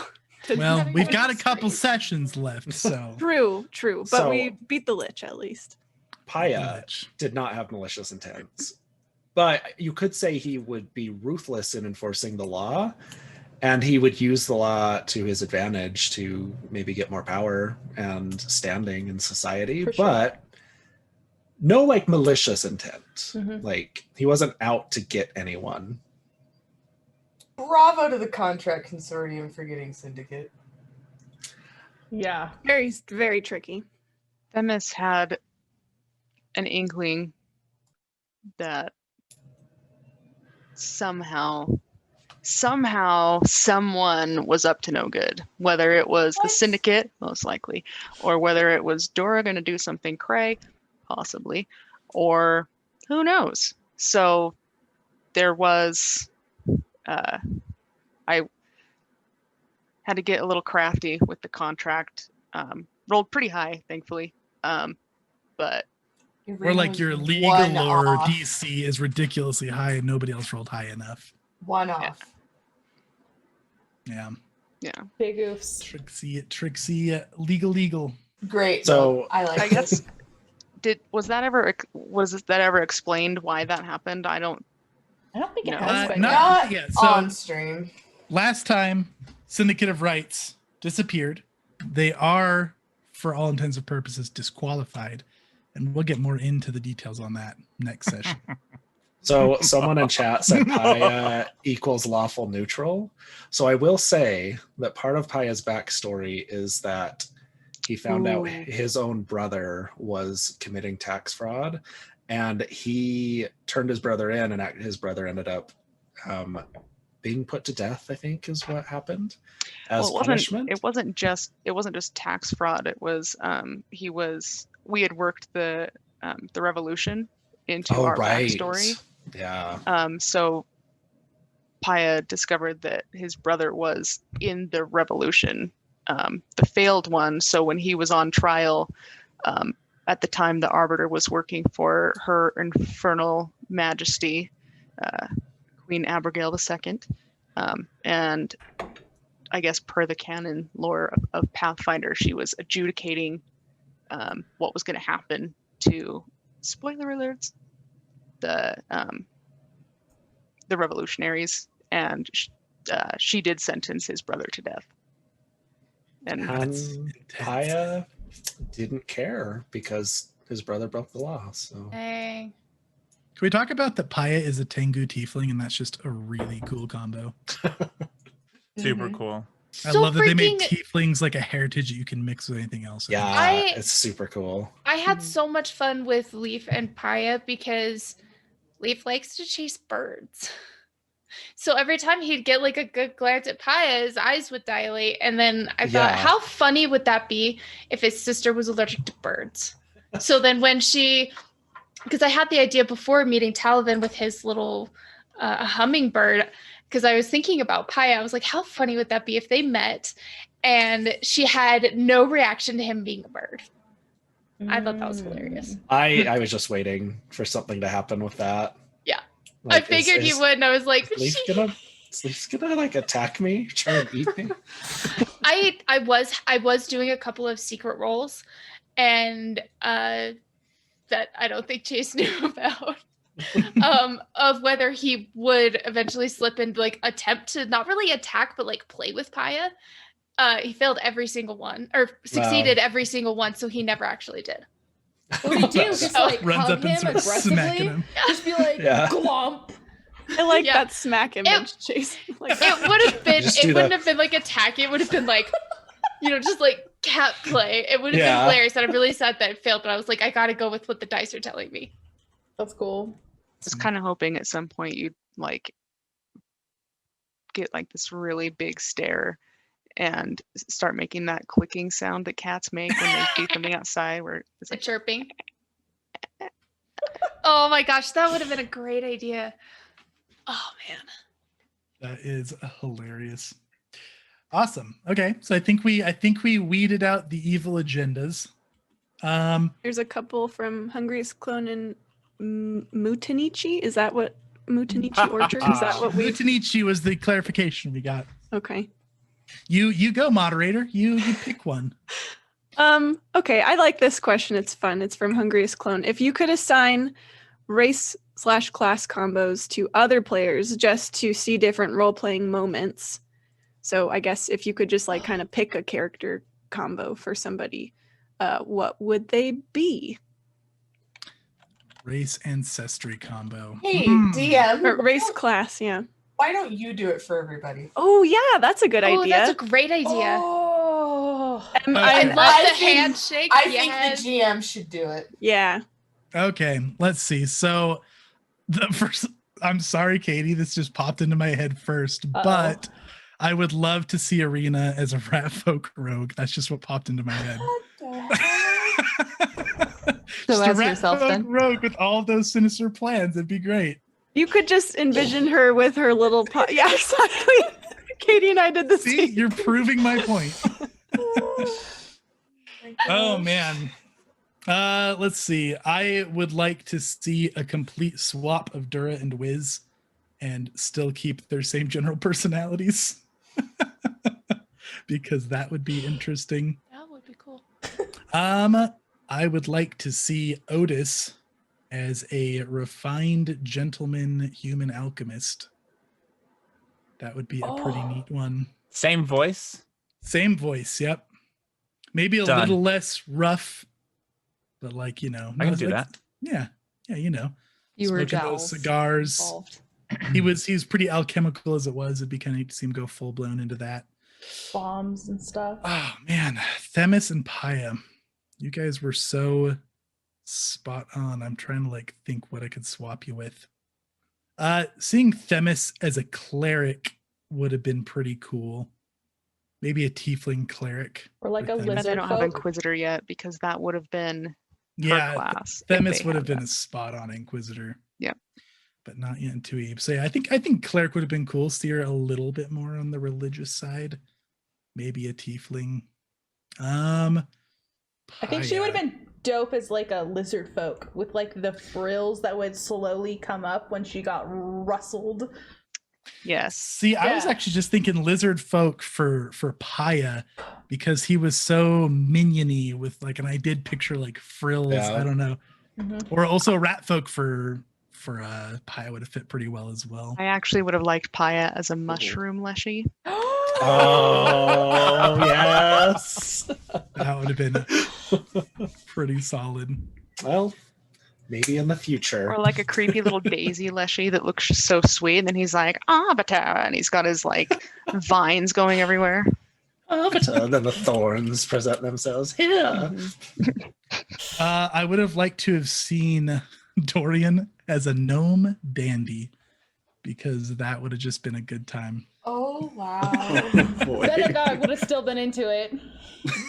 Oh yeah, Oh. 100%.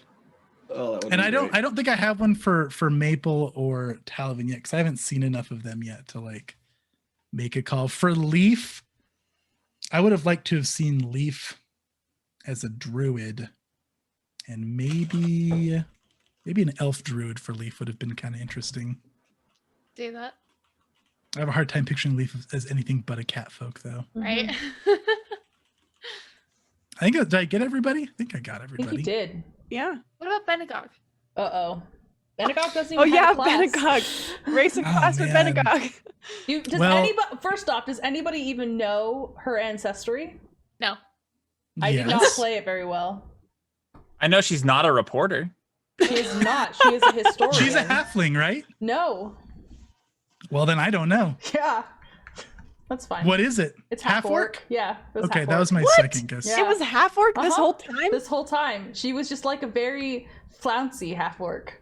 Wow. Now I'm What do you picturing think? What do you think completely her different. class is? Does she have a class? No, she doesn't have a class. She's What an is her NPC. class? Give her a class right now. Give her a class? Give her a In- class right right now. now. What about investigator? It's not out yet.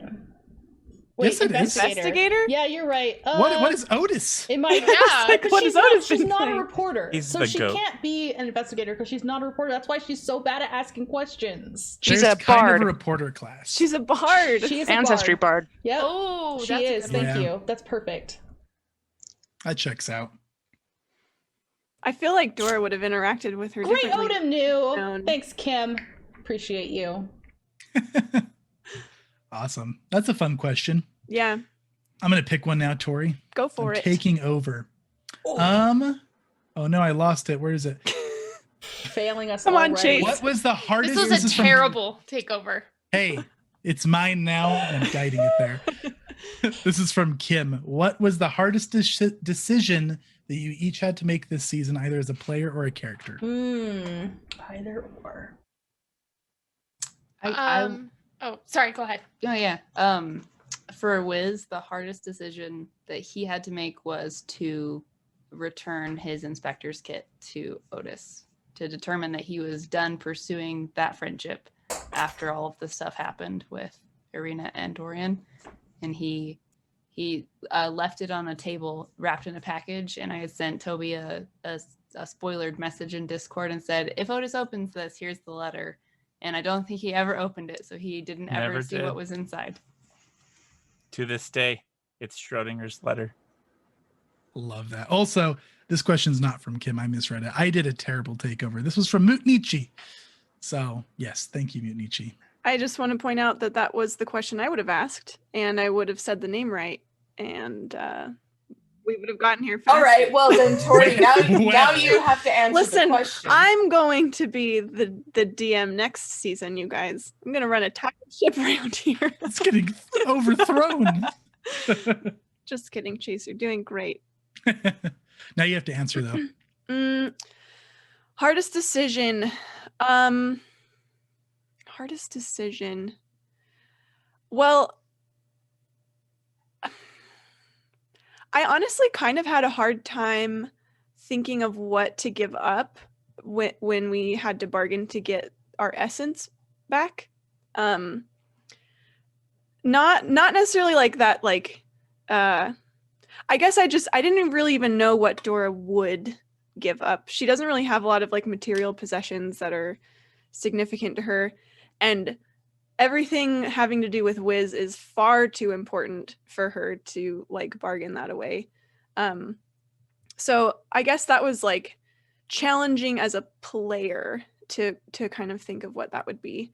But ultimately I'm pretty happy with where I landed. And actually, Toby, what reminded me, or what like made me think of that whole train of thought with Otis was I was looking at my character sheet thinking like, is there any like mechanical stuff I can give up? And I remembered that I was trained in society because of the job that we did with Otis with the kids and the candy and all of that crazy stuff. So I was like, oh, that's kind of a good fit for that. So anyway, not necessarily like character decision, but player decision. That was kind of tricky. Definitely the hardest thing that would have happened is if there was anything where she had to give up something to save Wiz. That would have been or I guess give up Wiz, to do the right thing. That would have been the hardest decision for her. Man, I had moments where it could have gotten there, but like you guys started just destroying the fights at the end so much. It was great. What about you, Erica? Oh yeah. This was for me as a player. I actually had a really hard time with Leaf in combat. Homeboy was useless. And I considered very heavily, I talked with Emily about this. I considered killing him off in a backstory way. Ended up keeping him and playing him, and he did end up dying anyways. But it ended up being a really good lesson for me because this is still technically only my second Pathfinder game. So it was actually a really good lesson for how I wanted to create Maple. She was actually going to be, if I wasn't going to play her this season, this is me begging Chase to come back next season. I would have brought her in for next season. So that was a tough choice for me as a player to decide to keep him there and let things kind of go the way that they did. So I'm glad it did because I ended up learning how I wanted to create Maple based off of my ability to play an alchemist and how my brain works with creating Leaf. He was a really good character to role play and chat with, but I didn't do well representing him as a combat. So that was an interesting moment for me. Very good. Yeah. Good answer. Toby. Oh man, I was gonna sit this question out. You can if you want. No, it's fine. The question was the hardest decision to make as a player or character. Mm-hmm. I don't know. I actually can't speak for Otis. I don't think any decision was really hard for him to make. Because he just kind of did things. For me, as Toby, it was to switch to Syndicate of Rights, to leave Company of Honor and go to Syndicate of Rights. I knew that Otis wanted to, and him and I were in a real internal struggle of like what we were going to do.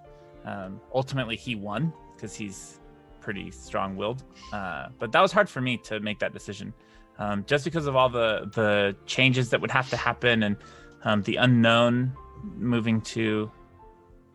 There's a lot of back-end stuff, but it was great. But it was hard. It was hard to make that choice. I think it was a great choice.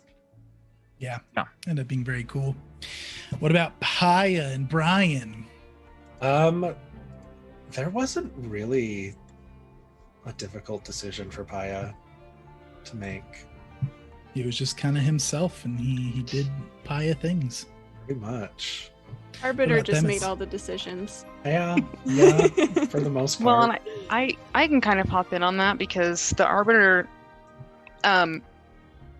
her decisions were always guided by the law.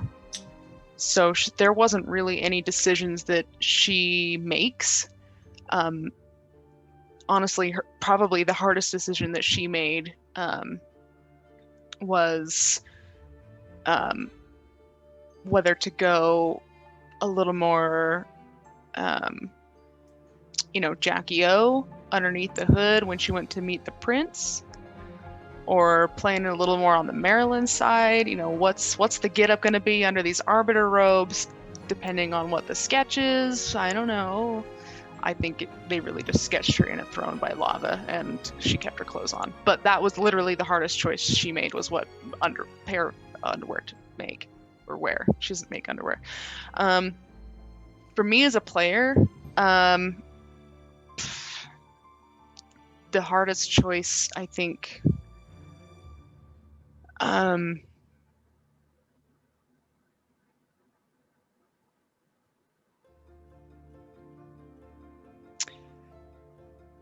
probably wanting, or probably not knowing how involved to get when it came to like spending money,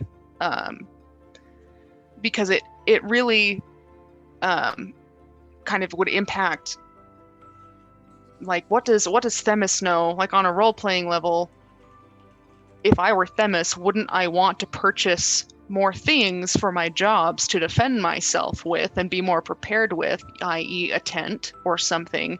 But in my mind, knowing the limitations of like the rotating market and knowing how the bids worked, and it kind of, I had a, like, my meta game was conflicting with my character brain, so I ended up not really utilizing or making any purchases. And Themis, on the other hand, she would live extravagantly. She would have the most, she would have spent money lavishly on anything, just expecting to be able to win out of, because contract consortium is best. But so that was probably a tough one for me. Sorry, I skipped the line. No, that is a good answer. And also, I'm going to pause for a minute because that's a good segue. Let's talk about a change next season, because it has directly to do with that. So I also agree with you. I haven't quite liked how, like, there's kind of a meta mentality to hoard your gold and whatnot. So one of the changes we're making next season, spoiler, is we are not going to have the winners decided by how much coin is donated. We have a new thing that we're going to be using called reputation, and whoever has the most reputation at the end of the season is going to be the winner. And reputation is going to be partially decided by a session being successful. The whole group will get reputation, and we're actually going to have you, chat, vote on every session who you think deserves some extra reputation, who participated on that session, and that guild will get some bonus reputation as well. And then we're also going to have an arena next season, and the arena is going to be some competitive PvE. That's arena with an A. Yes, arena. No, it's also, it might also be arena with an I don't know. Yeah. So we have some big ideas for next season, but yeah, the big one that applies to yours, Alex, is we'll be doing reputation, not coin for winners next season. Cool. So I'm hoping that'll be fun. Also, just for some statistics, since you commented on that, everybody's worth in, like, their valuables they currently own. Company of Honor is 1,675. Foresight Factions 1,421. Contract Consortium is 333. So they have definitely been stingy on the coin spending. A little, just a little. No, that's a good answer though. What about you, Katie? Well, so Chase and Em already know that I have this philosophy that nothing bad ever happens to evil characters. It's my favorite philosophy. So I didn't have any hard decisions to make. Irina was contracted to kill Dorian. That was the entire point of her being there. She killed her way into the competition. Spoiler. So she didn't really have any stakes after Dorian null and voided her contract, other than sticking around then because she saw potential in Otis. So no really hard decisions other than, I guess the hardest one would be staying in the competition for the time being with Otis there. That was basically her only draw for being there, was with Otis. And then if you guys saw the last session, they disappeared, so you might know what happened to them, you might not. And they had a conversation together about whether they were going to stay or not. They did, yeah. Off screen, they had a conversation about whether or not the competition was worth it to stay, and they decided to stick it out the last job and then take it from there. Yep. Was there anything that was hard for you, Katie, as a player? Not really, no. It was interesting switching partners, midway through the season. I love you both, Wade and Toby. But player-wise, no. I really, because I was in season 1 of Tabletop Treasure Hunters, so I went into this season more on the heavy roleplay side of it, and literally what would my character do, and I'm only going to be guided by what this chaotic evil character is going to do. Nice. I like that. What about you, Wade? I think funnily enough, the hardest character choice was for Talavin to come back. So in his backstory, he was already with the Company of Honor before and decided to retire because his friends and the founders of that guild had gotten killed, and so he was like, I'm done, I retire. So him coming back was probably the hardest character choice. The hardest choice for me and decisions for me was literally just playing Dorian next to Irina, while the whole time I was agreeing with Irina myself, but still having to be Dorian and being on that other side of it. That was hard, but created for some fun times. Awesome. Personally, I hate Dorian. I can't stand that kind of person. I hate him.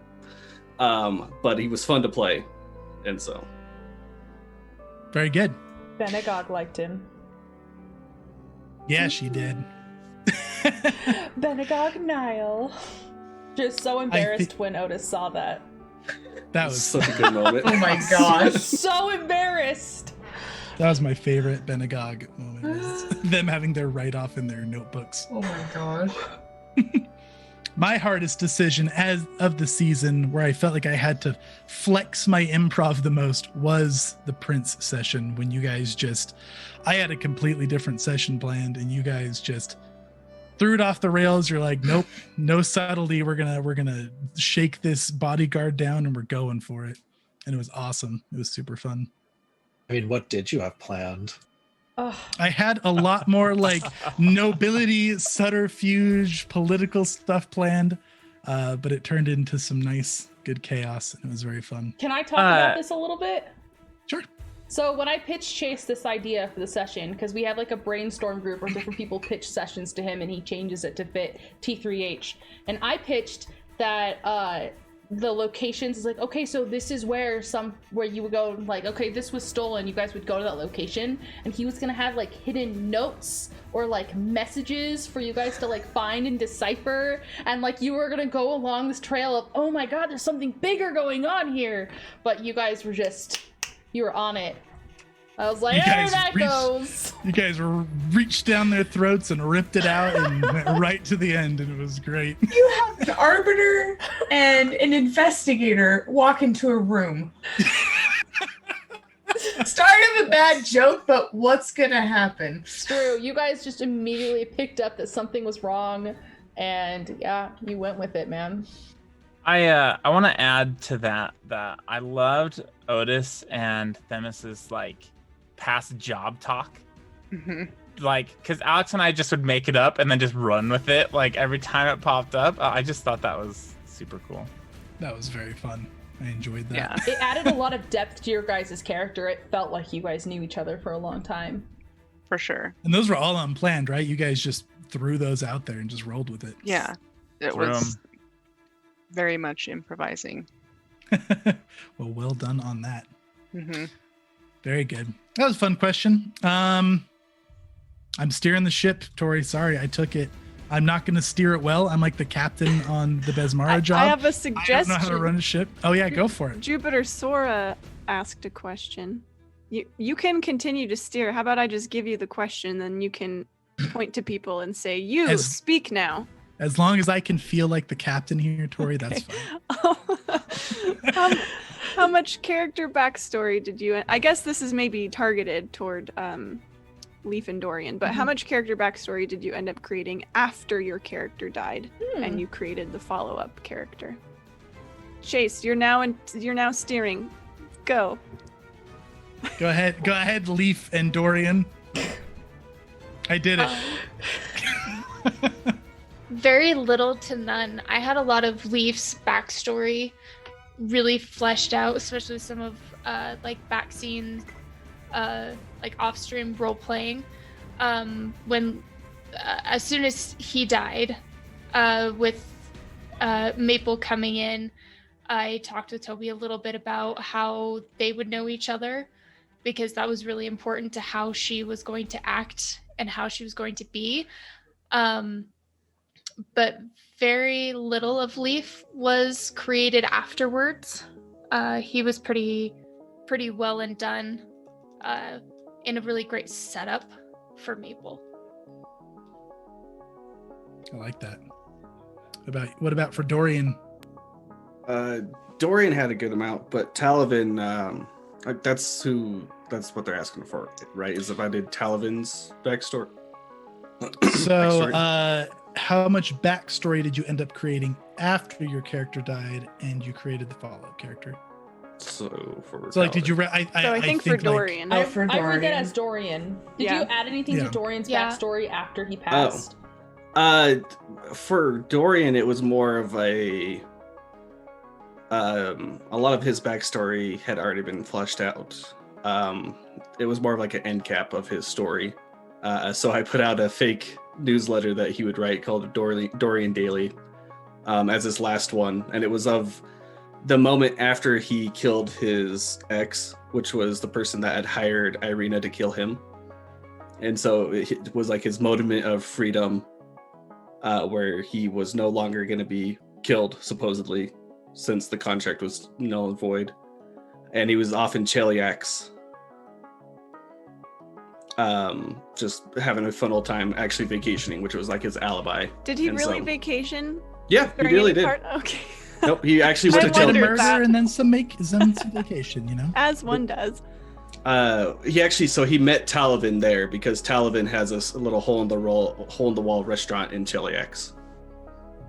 And so, or in Opara, sorry, not Cheliax. I don't know what I'm talking about. But no, it happened. He was there. Very cool. I like that. Awesome. I think. Wait, there's a clarification. Example: your new character's ties to the old character. So I think that actually happened with you, Erica. You made a tie with this current character to Leaf, right? Yeah, because Maple is Leaf's youngest sister. They had Toby, I don't know if we talked about it with everybody, but am I cool to talk about a little bit about that backstory? You can talk about whatever you want. Okay. I didn't know if there was anything that you were saving till later. Nah. But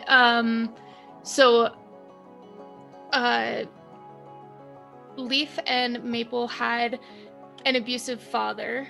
And then he ended up leaving them when they were little kittens.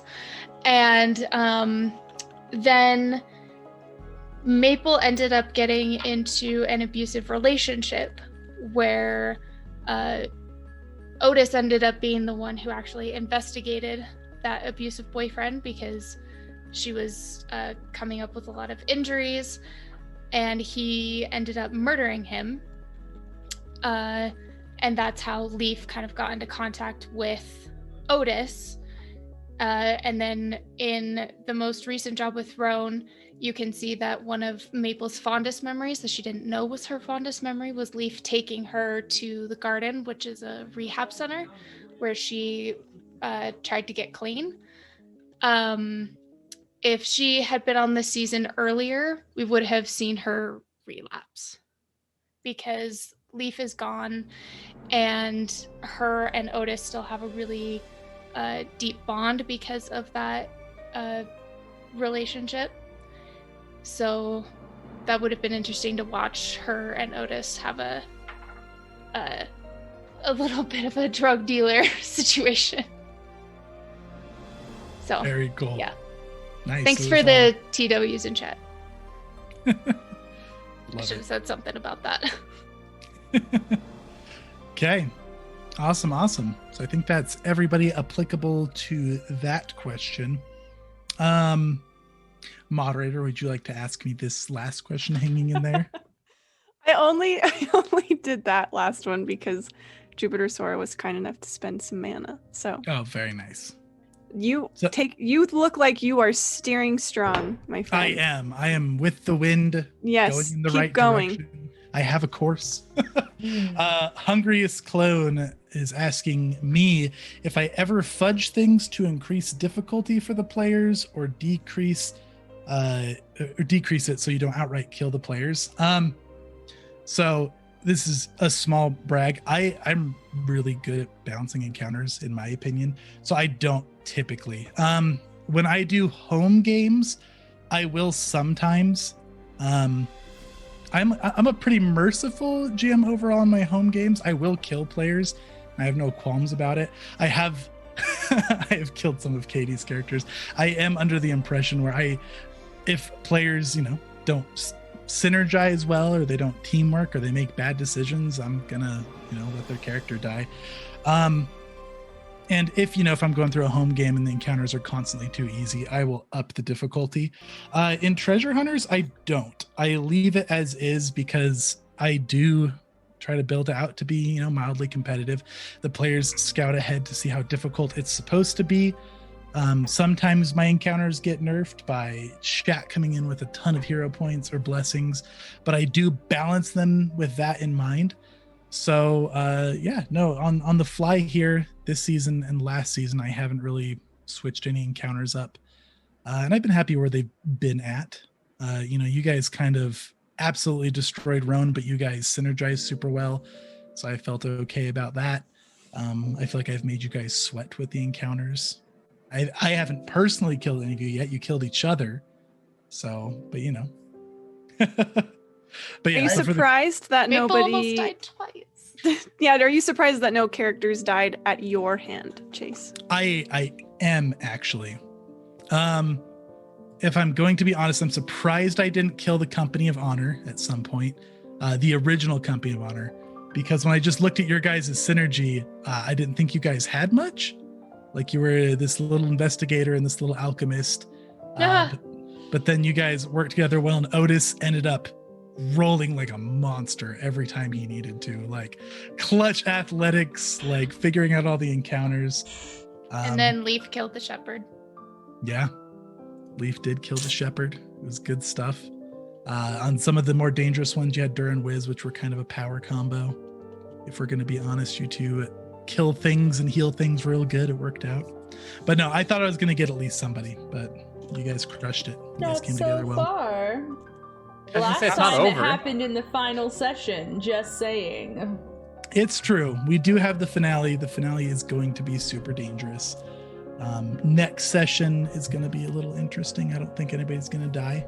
In fact, I know nobody will die. So, but yeah, it'll be fun. Do we want to do a break? It's 9. This is normally when we do a break, and we just finished a question. Yeah, let's do a quick break, and then we'll come back. We can maybe wrap up a couple more questions if we have them. We have a little dice show and tell. If you guys want to hear some voice quotes from some characters, we can do that. And then I have a brief little wrap up session to tie in for the next session. So yeah. And we're going to talk about season 3 a little. Yes. And we'll discuss some things about season 3. So we'll be back in, let's do like 10 minutes, 10-minute break. Good for you guys? Sounds good. Cool. All right. We'll be back in 10 minutes, guys. Okay, welcome back, everybody. We are back from our break, and we are back to chat with you guys. So hello again, chat. It's our Q&A session. We are answering questions. We're hanging out. We're having fun. We're talking about season 2, and we'll talk a little bit about season 3. Hello, Drew. Welcome to the chat, friend. So before we left, we answered some questions. I will say this for you guys. We've had this request earlier. We are open to doing some voice lines. If you guys want to hear a specific character voice say something, then just let us know. In the meantime, let's get another question rolling from our grand moderator, Tori, who I am no longer trying to mutiny against. And while we're answering this question, I had all of us bring our favorite set of dice, and we can do a little show and tell while questions are being answered. Forgot to grab my dice. Well, but I'll ask the question and I'll run away really quick. Okay. But here's the question. What's a class ability or spell that was used in a completely crazy way? This is from Hungriest Clone. Awesome. If any. Okay, I will go get my dice. So we're going to look at the overlay. So we're going to start with Wade. And if you don't have one that comes to mind, you can say pass. And for the rest of us, we can show off our very favorite dice. Mine is very ugly, and people tell me that all the time, but I love it, and it's my favorite. It's called Carnival. There's beauty in everything. Mm-hmm. Speaking Am I of, supposed to try and answer this while you guys are explaining your dice? I just cheated and explained mine. Sir, Oh. can you just can we go in order here, please? Okay, We'll just so my answer the dice- question and then dice. Oh, Katie's got big ideas. See what happens when Tori There shall leaves. be no separation. I vote new driver. You don't It's get a me. vote. No, like I'm Nope. driving now. Nope. Hey, no, this Hey. is how. Wait, No. you're gonna answer the class ability question, and then you're gonna show off your That's what I'm dice, and trying that to goes do. for everybody in I here. left for less than It turned to a complete minute. chaos. What is happening right now? I took control. I'm sorry. So Wade's going? Okay. I think at this point I'm not sure. I'm Go, not sure Wade, if I go. should answer Do the it. question or if I should Do show both. my dice or both at the same time. Okay, so here's. I have those, Wade. Oh yeah, did you? Those are my favorite. They are from Gaming Con, Utah Gaming Con, Salt Lake Gaming Con, something like that. 2 years ago, 3 years ago. Yeah. Anyways, those are my favorite. The favorite spell was probably from last session. With the wall that trapped the zombies, the That was invisible pretty wall cool. that was 20 feet high, That was and then I pretty tried to replicate it with fire, and they just like "Nyeh," and jumped over, which just made the invisible wall one even better. Beautiful. It was great. I also super enjoyed that. And your dice are gorgeous. Katie, you're up. No, Alex is up. We're using the overlay. I think my favorite spell usage, and really not to toot my own horn because there was a lot of great spell usages, but my favorite was when Themis roasted the raptor with her fire ray. Because I expected her to miss. I expected her to catch the forest on fire or something. I didn't actually expect her to succeed. It was her one win It in was the jungle session. The biggest overkill of the season. It was great. It was, and it was perfect. Although she did have a good win in the cave with the corpse. An awkward win, but a win nonetheless. And I guess to be on brand, my favorite dice are these fiery looking ones. Love The those. blood and the anger. They're beautiful. Sentimental at all or just pretty? Sentimental a little bit. They're my Wrath of the Righteous campaign dice. And anybody who's played that knows it's you invest a lot in that campaign. Blood, Indeed. sweat, and tears. So those are my blood, sweat, and tears dice. Gosh, you do. Such a good one. Awesome. Katie, you can go for realsies now. Am I driving too much? Is moderator supposed to say go next? We're Yes. sharing this role, Chase. I'm bad at not talking. You're I need to captain, stop. I'm first mate. It's fine. We're good, Katie we're deserves good. it. And then I just step in when Tori leaves, and then Yes. Chase doesn't know what the hell he's doing. I'm just here. So craziest. I feel like it was really creative because I thought Chase was gonna say no to it, which was dismissing the undead that Arena had rezzed to give Otis hit points back. I thought Chase might say no to it because it had already been done on the dead thing. So it was pretty cool that Arena got to step in on a downed Otis and be like, I will, like, screw the extra help, I will sacrifice that to make sure that Otis lives. So Sometimes when the flavor is too cool, you just gotta say yes as the DM. 'cause So it was so cool. I was proud of that he said yes. And this, so I don't have a favorite set, but I have a favorite D20. And it's this blue D20, who it belongs to a barbarian tiefling that I played, who absolutely loved to knock down doors, and she always nat 20 knocking down doors. So I use this in very critical situations. Now with her in mind, this is one of the characters Chase has killed. It is. She defied statistics with her door knocking down every time. But it's my favorite D20 because door knocking down. Awesome. What about you, Tori? My dog is done barking. Okay. I thought your dog was your favorite set of dice. So all of Dora's like class features and stuff were pretty straightforward, and I don't think I used them in any especially crazy ways. But so I think my favorite kind of weird ability was when Dora was inside that Spinosaurus's stomach, and Arbiter Themis used her hero point to up the damage. Even though she couldn't see me, like we decided that like she could like see the dagger poking through the Spinosaurus. That's and right. like and she's just like, come on, Dora. And I thought that was pretty cool. I think that was my favorite little weird twisty way to use a mechanical thing. Yeah, sort of inciting Dura and taunting her, like, you can do better than that. You've been swallowed. How shameful. You've been swallowed. Yes. This is I have to show the case for this too. I don't know how well it'll show up. I have a rubber ducky D20. It's so bright, sorry, but it's got a little rubber duck inside, and It's so cute. the 20 spot has a duck on it, and then the nat 1 spot says duck. And the container, which you probably won't be able to read, but it says rubber ducky, you're the one. And this is both cute and adorable, and it's just a D20, but it's also sentimental because my very good friend made it. He created Arcanist's Armory, which is still going. I can link it in the chat, but he has since passed away. But he was my very good friend, and this is a D20 that I have from him, and it's handmade and beautiful and also adorable because ducks. That is so cute. I love it.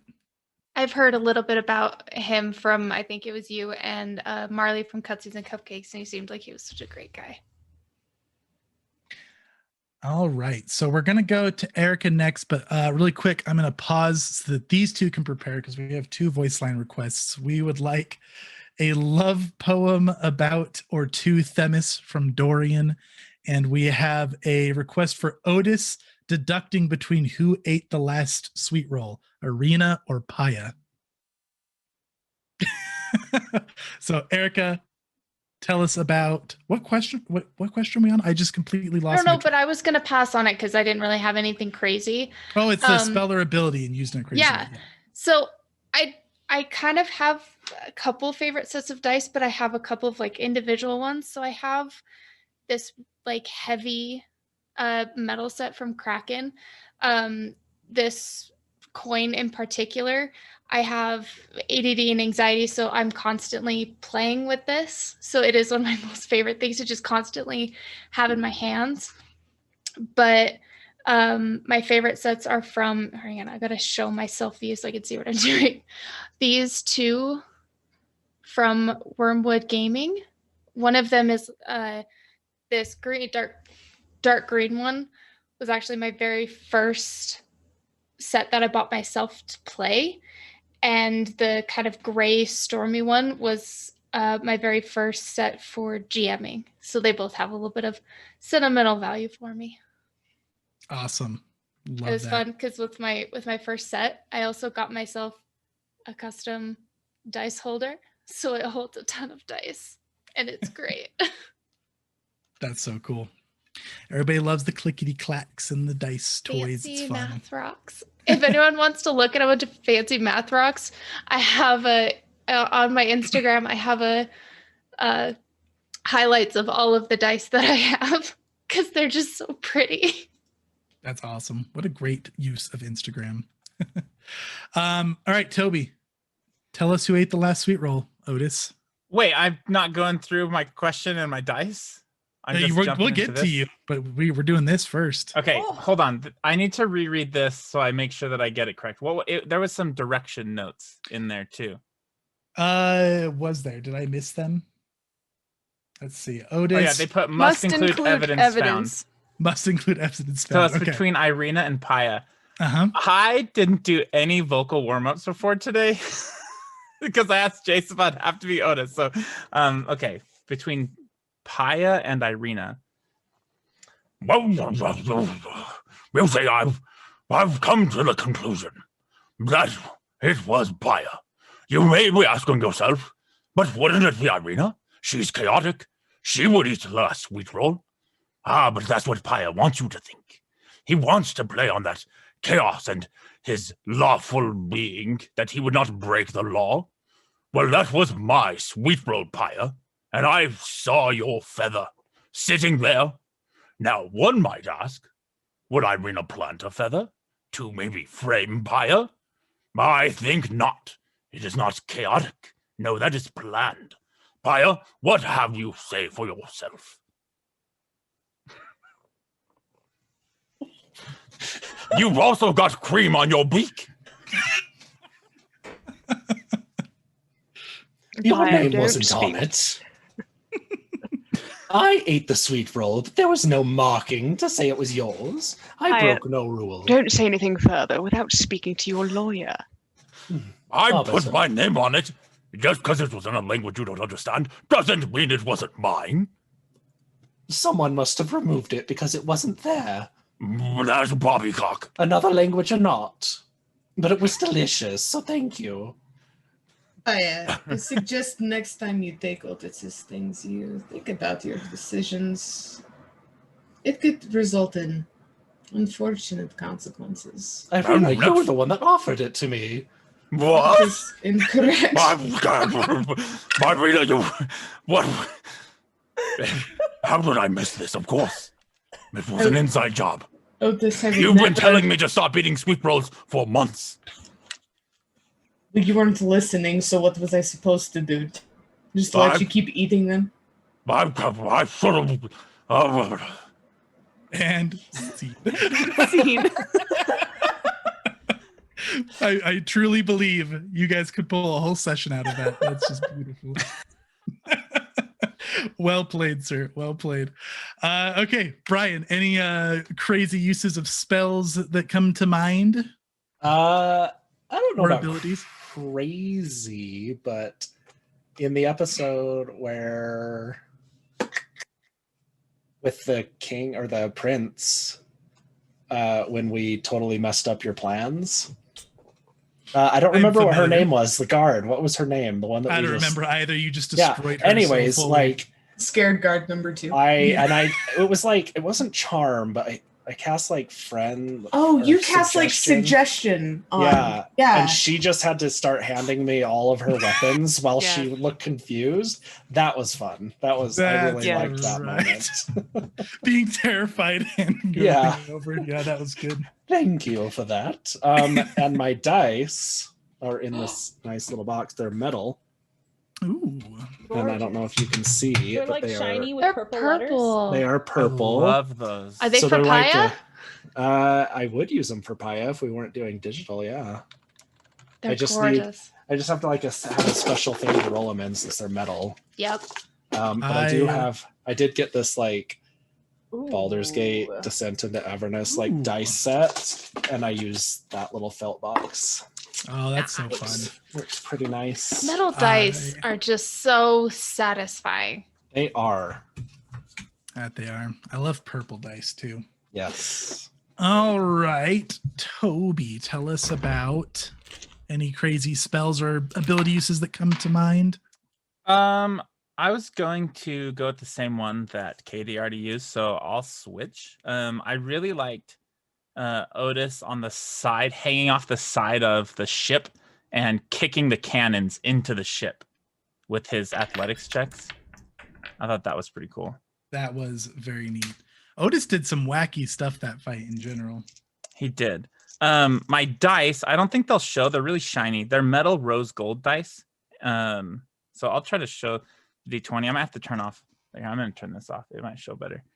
They're like, Oh, those are Yeah. pretty. Those are so Gorgeous. pretty. yeah. I like those Those a are lot. so pretty. Oh, there we go. Yeah. Those are my favorite dice. Very nice. Sentimental or just beautiful? this lady that I had child with, got them for me. What? Very nice. That is sentimental. I will withhold my comment. Beautiful. Also, I have to read a comment because it just made me laugh really hard. Hungriest Clone says, out this summer, the steamy level 1 geek erotic novel, Cream on Your Beak. Place your pre-orders now. Oh no! With the follow-up to the wildly popular Spread Your Feathers on the Bed. The crazy love triangle between Paya, Arena, and Otis. And a cinnamon Strange. Oh man. That's so what? A Shuni, a Tengu, and a Dampier walk into a hotel. That is a story. Is that okay? Sure. They walk into a hotel and get a room. Yeah, that's so it. that's a Harlequin romance. You know what? We'll talk offline. My that's odd triggers. Yes, that it does. Oh no. What? Oh man. Felicia, any crazy abilities come to mind?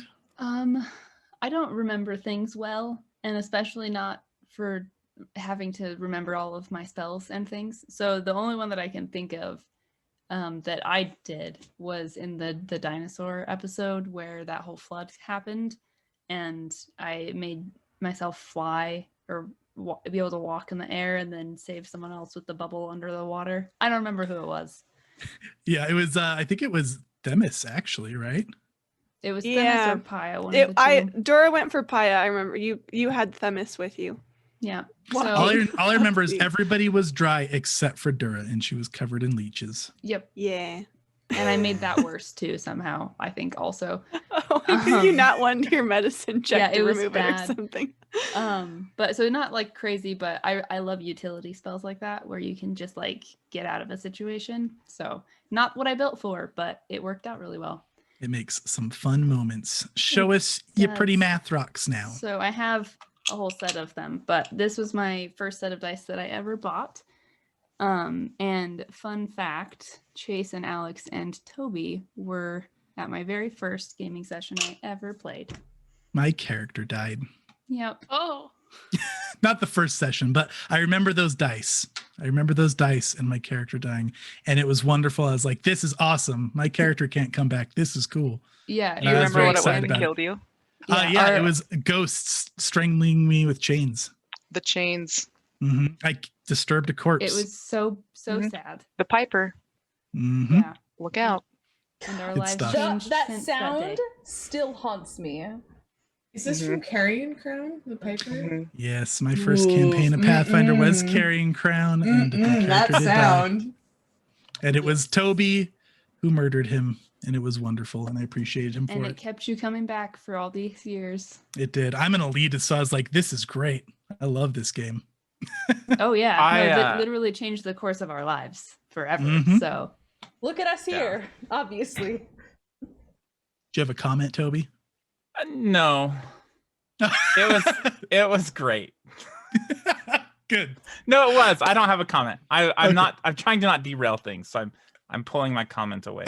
Okay. No, you're good. Has everyone answered this question? Did we miss anyone? I Chase? haven't. Oh, Yeah, do it. please do. If I can. So the question Yes. was actually a class feature or spell. Mhm. And I think that the class features of the Nemai was pretty cool. Everyone used them in a very different way, and I thought they were very neat. I just loved the imagery of them, and also the flip out that Arbiter had when they wasted their question on a year instead of asking what a Nemus was, because she's like, "What's a Nemus?" And you're like, "The spell ends." Like, so we can like freak what out about is it. the Nemus? Then they're just sitting there shouting died. at their dead corpse. That was Yeah, pretty great. That was pretty rough. And when That you guys, gives you want that fourth question. right Oh, there. That's a good one. But yeah, I think that you guys used those really, really in interesting ways, and I think that was probably my favorite class ability that people had. As for my What about your dice, dice? I have these little tiny little metal ones that I'm gonna say Oh, are my those are favorite cool. right now because I got them with the intention of traveling once the pandemic is over and like rolling them in different game stores and taking a picture of them in different game stores and conventions across the country when that happens. So these are my travel dice, and I'm gonna use them. So I'm gonna say they're my favorite. Love that. Yeah. I like that. Did anybody else try to catch her dice when she held her hand up? Because Yes. it looked like they're gonna roll off your hand, and I flinched to like catch Yeah. the dice. I totally thought like that one right there going off your finger. I was like, oh shoot, that's gonna fall. So they're really heavy. They're metal dice from Metallic Dice Games. Yeah. Oh, which is they're one of good. our affiliate partners if you guys want to go You want shop. this set? Hey. There's a link down below. You can get a They're great. discount. Very cool. Wordrew says no petrified moose poop dice, M. I used to work at a place called Turds R Us, so that's where that's coming from. Did they make dice or just jewelry? No, just jewelry and Christmas ornaments. They should could expand their stretch stock. Yeah, exactly. Stretch into dice. I'll There let is her know. there is another voice line request, Toby and Felicia, if you guys are feeling up to that. But we will have featured guests Tick and Crumbles from the side quest in. Yes. First season side quest and throwback, which not from this show, but lovely characters all the same. If I can remember how to do her voice. Are you guys cool with that? I don't want to. For sure. Go Absolutely. for it. Okay, hold on. What are they asking for? Toby as Tick and Felicia as Crumbles. Crumbles trying to convince Tick not to eat Jimmy, but instead eat a cracker would be good, but that might be hard to just do out of nowhere. All right. Tick. I was told that I can eat him. Thunderfist came over and said that he was just sleeping and I could just take a chomp. I gotta get into my voice here. It's Crumbles, right? You can't really do that. That's not. You can't just eat that. You like here, have this. It's delicious. It's saltine. No, Or I would you don't really rather like the grits? crackers. They make it hard to chew. But Cricket said that he could just replace the finger after I've chomped it. I don't think it works that way unless you get like cybernetics. But you really shouldn't do that for people. Like No, that's he not has this cybernetics. cybernetic. Yes, he has those. It's in slow chunks. I'm just gonna take the bite. Is that okay? It's not okay. Don't do it. No, stop.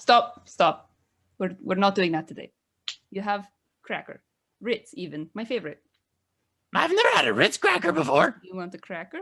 Can I have the whole sleeve? Yes. Oh. And scene. Wow, with the Foley work and everything, Toby. Yes. Oh my gosh, About it. I forgot how much I love Tick. Beautiful job. That's from the side quest in, folks. You should go give it a listen. First season Starfinder. Well, not that exact conversation. Well, no. Well, We're I wouldn't be leading for that. surprised. It's similar enough. Awesome. All right. Well, I think we're going to wrap it up with questions for the most part. We're running low on time.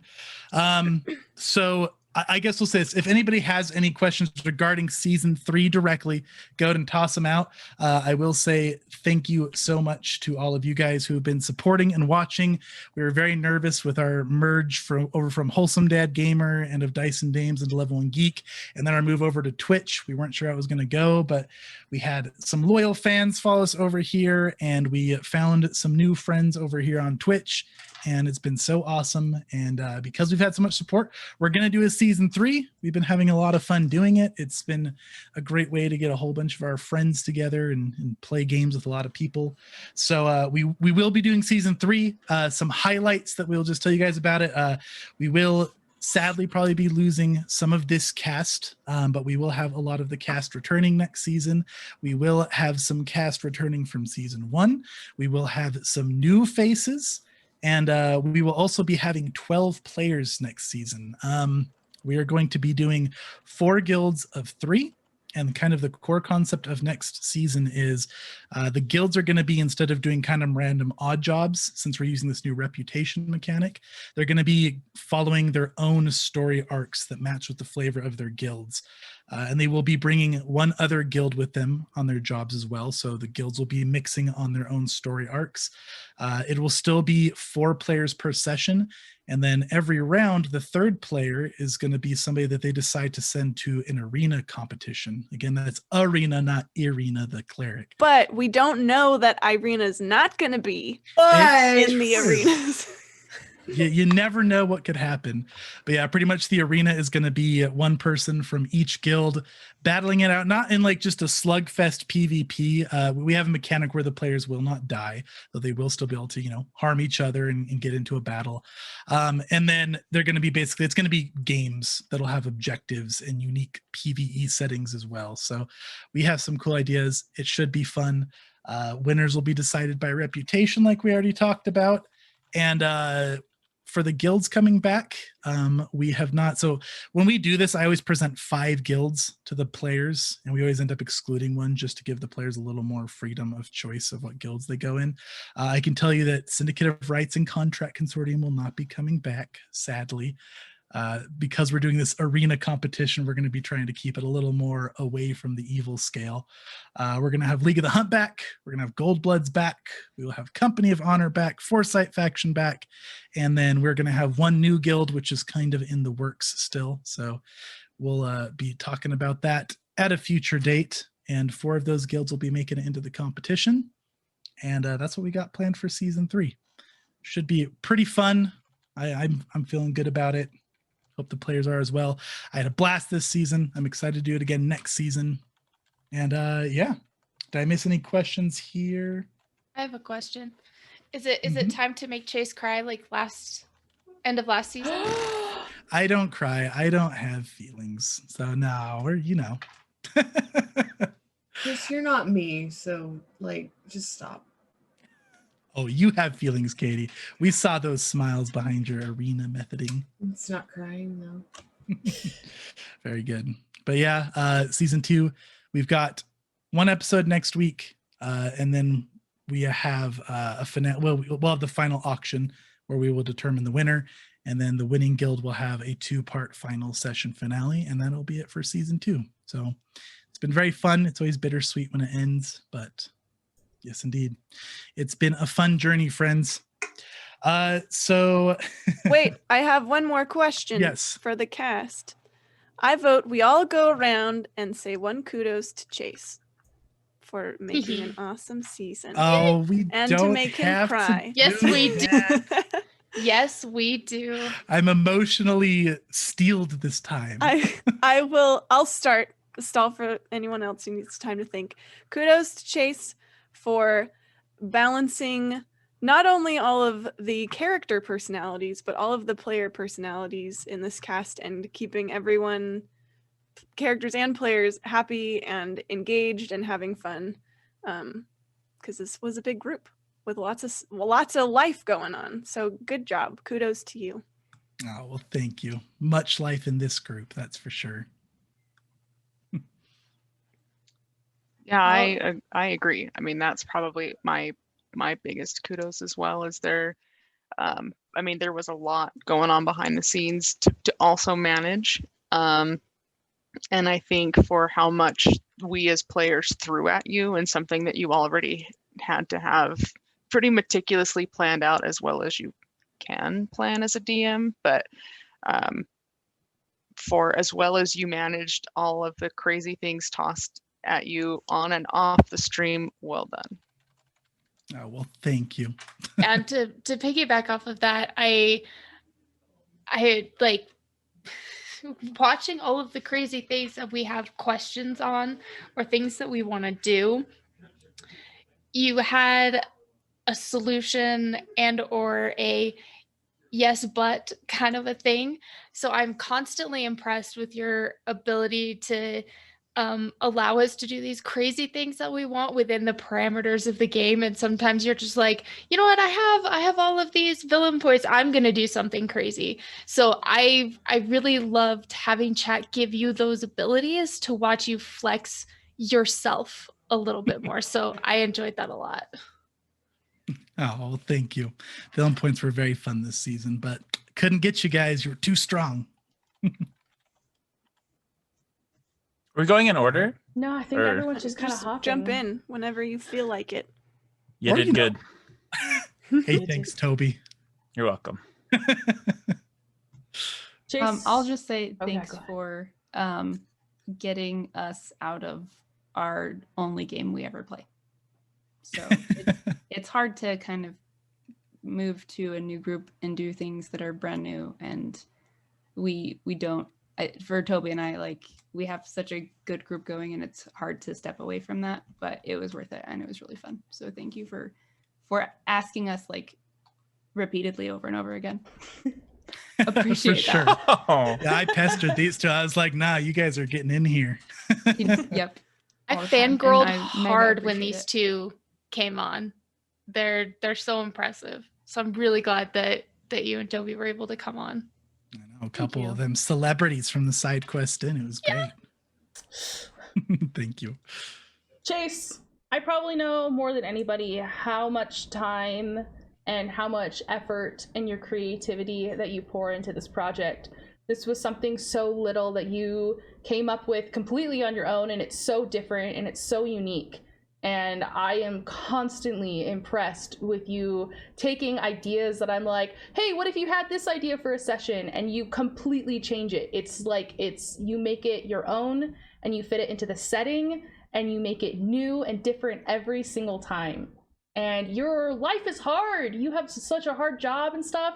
I don't know how you find the energy to put it into this game and to bring it to life for so many people, not just the players, but to the viewers.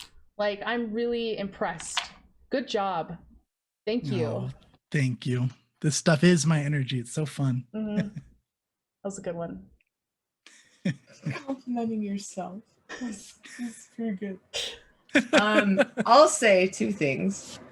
Thanks for not killing my character for once in my life. I sure tried. I know.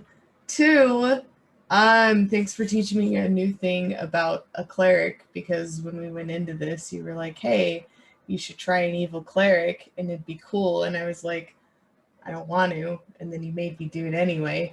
And I've learned so much about a cleric that I didn't know before.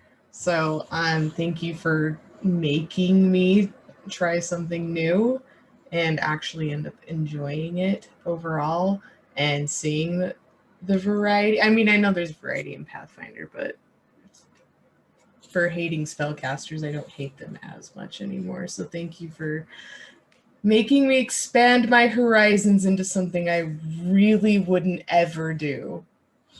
You played one heck of a cleric. She was awesome. You guys are too much. I'm terrible at taking compliments. That's what makes us so fun. If anyone wants to take a second, can I read one of the comments? Go for it. Hungriest Clone says, from one DM to another, you'll never know how much of a part of the lives of your players you become. You're weaving a story that they get to be a part of and that we viewers get to enjoy. Thanks, Chase. Oh, thank you very much, Hungriest Clone. All right. Well, I have kudos for you guys before I do start TM because I'm getting close. Keep going. No, you guys have been great. I had this little vision and it's been so fun playing it out. You guys bring it to life. I just kind of put a sandbox out there and then you guys are really the ones making the story. So it's been super fun. It's been exactly what I hoped it would be. So thank you very much, Cass. Thanks for the chat. It's so much more fun when we have these viewers participating in and being the sponsors behind the scenes and throwing up the combats to make them all crazy. So it's been very fun. All right, guys. Well, we're running low on time. I know some of you guys have to be. Chase, Yes. I'm sorry, but I'm pretty sure I do owe the Arbiter poem. You do. I'm just making sure you Yes. didn't forget this, as Oh, it's something that I've prepared, and it's very important to me. Oh, no, please, Dorian, from the grave, read your poem to Themis. Oh, I shall. Arbiter, I just want you to know there's nothing been so profound from my soul as what I'm about to tell you. So please, 100% attention, just for a moment, and then you can go back to your Dorian daily. I call this, your love is better. Your love is better than a chocolate or an intoxicating wine. It's better than cinnamon. I have to make you mine. Your love is better than caramel or any liquor-filled truffle. It's better than hazelnut. Oh, I love you double. Your love is better than lush berries or a ripe succulent peach. It's better than sugar. My heart is within your reach. Your love is better than sangria or a sweet fizzy lemonade. Your heart is better than any nectar. For you, my heart was made. You know, on second thought, I might have been a tad bit hungry when I wrote these lines, but I think the premise is still there. Bravo. So good. That was My cheeks hurt. yeah. Felicia's face is priceless. I love your reactions. It's Felicia. always priceless. Felicia has the best reactions. I have no filter. We need cheers in chat for the poem. That was Get some hype going, guys. I'm glad I had a hot minute. It took me a while to find that voice. I saw the request. Was like, he hasn't played Dorian in a while. That's a poem. I'm going to give him a minute. Thank you. Yeah. Simultaneously a quiver and craving food, says Word Drew. Perfect. Do that. That's a great response. That's what you want. Yes, Hungary's clone clipped it. Perfect. Yes. It must be clipped. It indeed must be clipped. Awesome. So since we're short on time, I think I didn't let you guys do your vocal warm-ups. I didn't prepare you for role playing. So I think we will get into the role playing next time. I'll do a quick recap of the stats and the loot. So we'll do some role playing moments with it next time, but basically you guys get word. We'll say this is delivered scrolls with your enclosed payment from physics, saying that you are being paid for the job, congratulating you on a successful job. Now the Alliance itself is paying you guys this time because this was their job. They did send you on the dangerous tasks. Pretty much everything that was recovered, the gem shards and whatnot, were all kind of pooled into your payment here. One job did pay slightly more than the other, as if you guys had scouted, you would have seen. And then there were 3 artifacts which were recovered on the job. They were recovered from Roan, but the Alliance didn't feel it was fair to just divvy them out to the group that went there, since it was kind of an all-in-one inclusive job. He couldn't have been permanently destroyed without the phylactery going away. So these 3 artifacts have been recovered, and there will be a bid for them. Along with just everybody's getting their payment.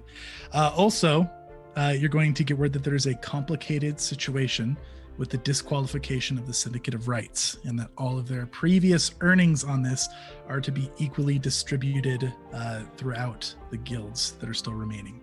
So their items have been recovered and just basically turned to coin.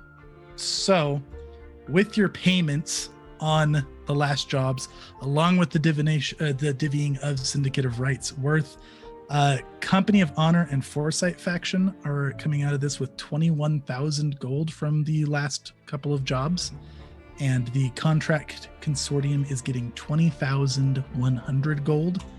And then really quick, I put these in the vault and Discord for you players, but I'll tell chat the sweet loot you got from Rowan. He had 3 artifacts: a staff, some robes, and a crown. The staff is called Death's Reach, which is a staff that you can invest, and when you do so, you can choose 3 spells that you know to be the spells in that staff, and you can add charges to it as normal. Whenever you cast spells from that staff, you can automatically add the Reach spell or Widen spell med magic effects. And then additionally, the wielder of the staff once a day can make a strike using a free hand, which uses your spell attack roll, and it basically does a bunch of negative damage and is going to either slow or paralyze the target. The robes is called Death's Shroud. These robes are invested. When they increase the DCs and spell attacks of your necromancy and evocation spells by +2. You also gain a reaction for when you're brought to 0 hit points.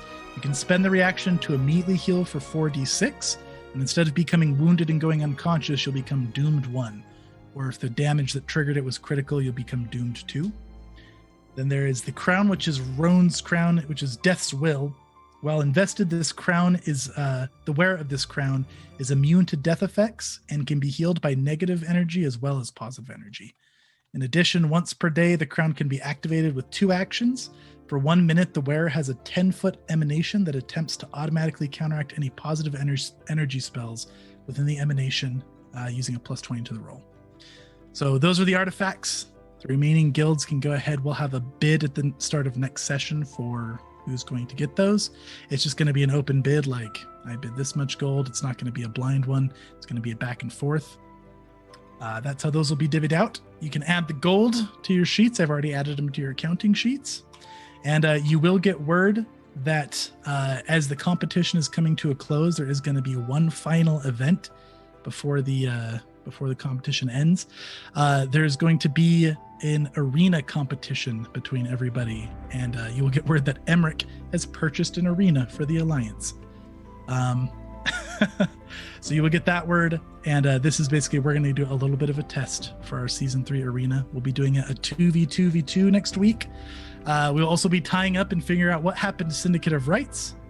So come prepared for that, everybody.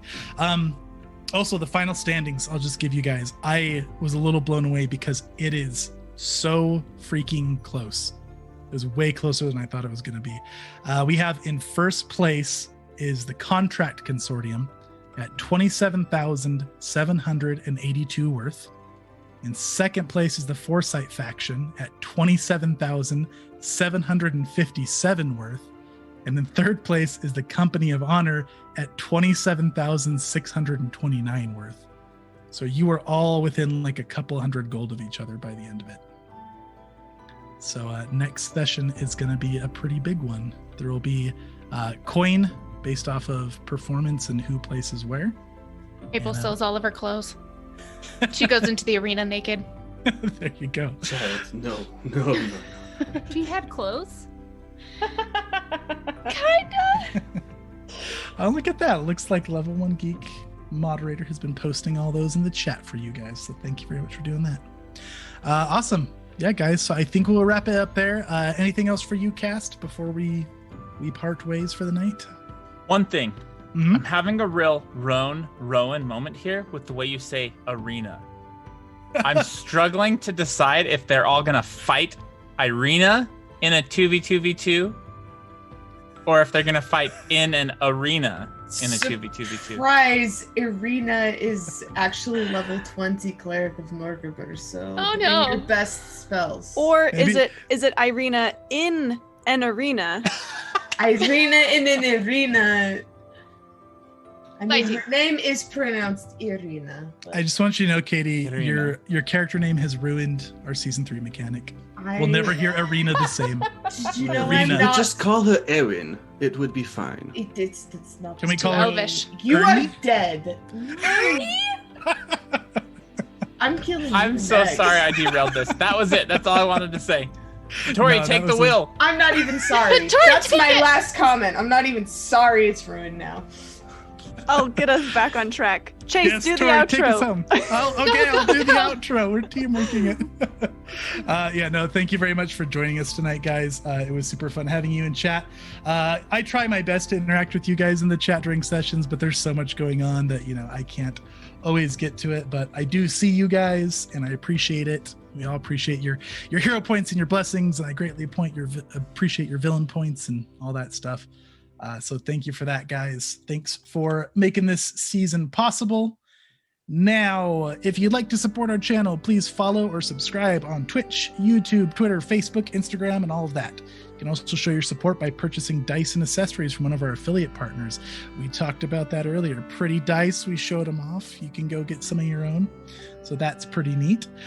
You'll find links to those as well as Patreon in our discount section below, or if you're watching back on YouTube, in the description. If you're already doing one or all of those things, thanks a ton. Your support means the world. Now go take a long rest. Go catch us next week for our arena battle. Who knows at this point anymore? I know. And we'll catch you guys next time. Good night, everyone.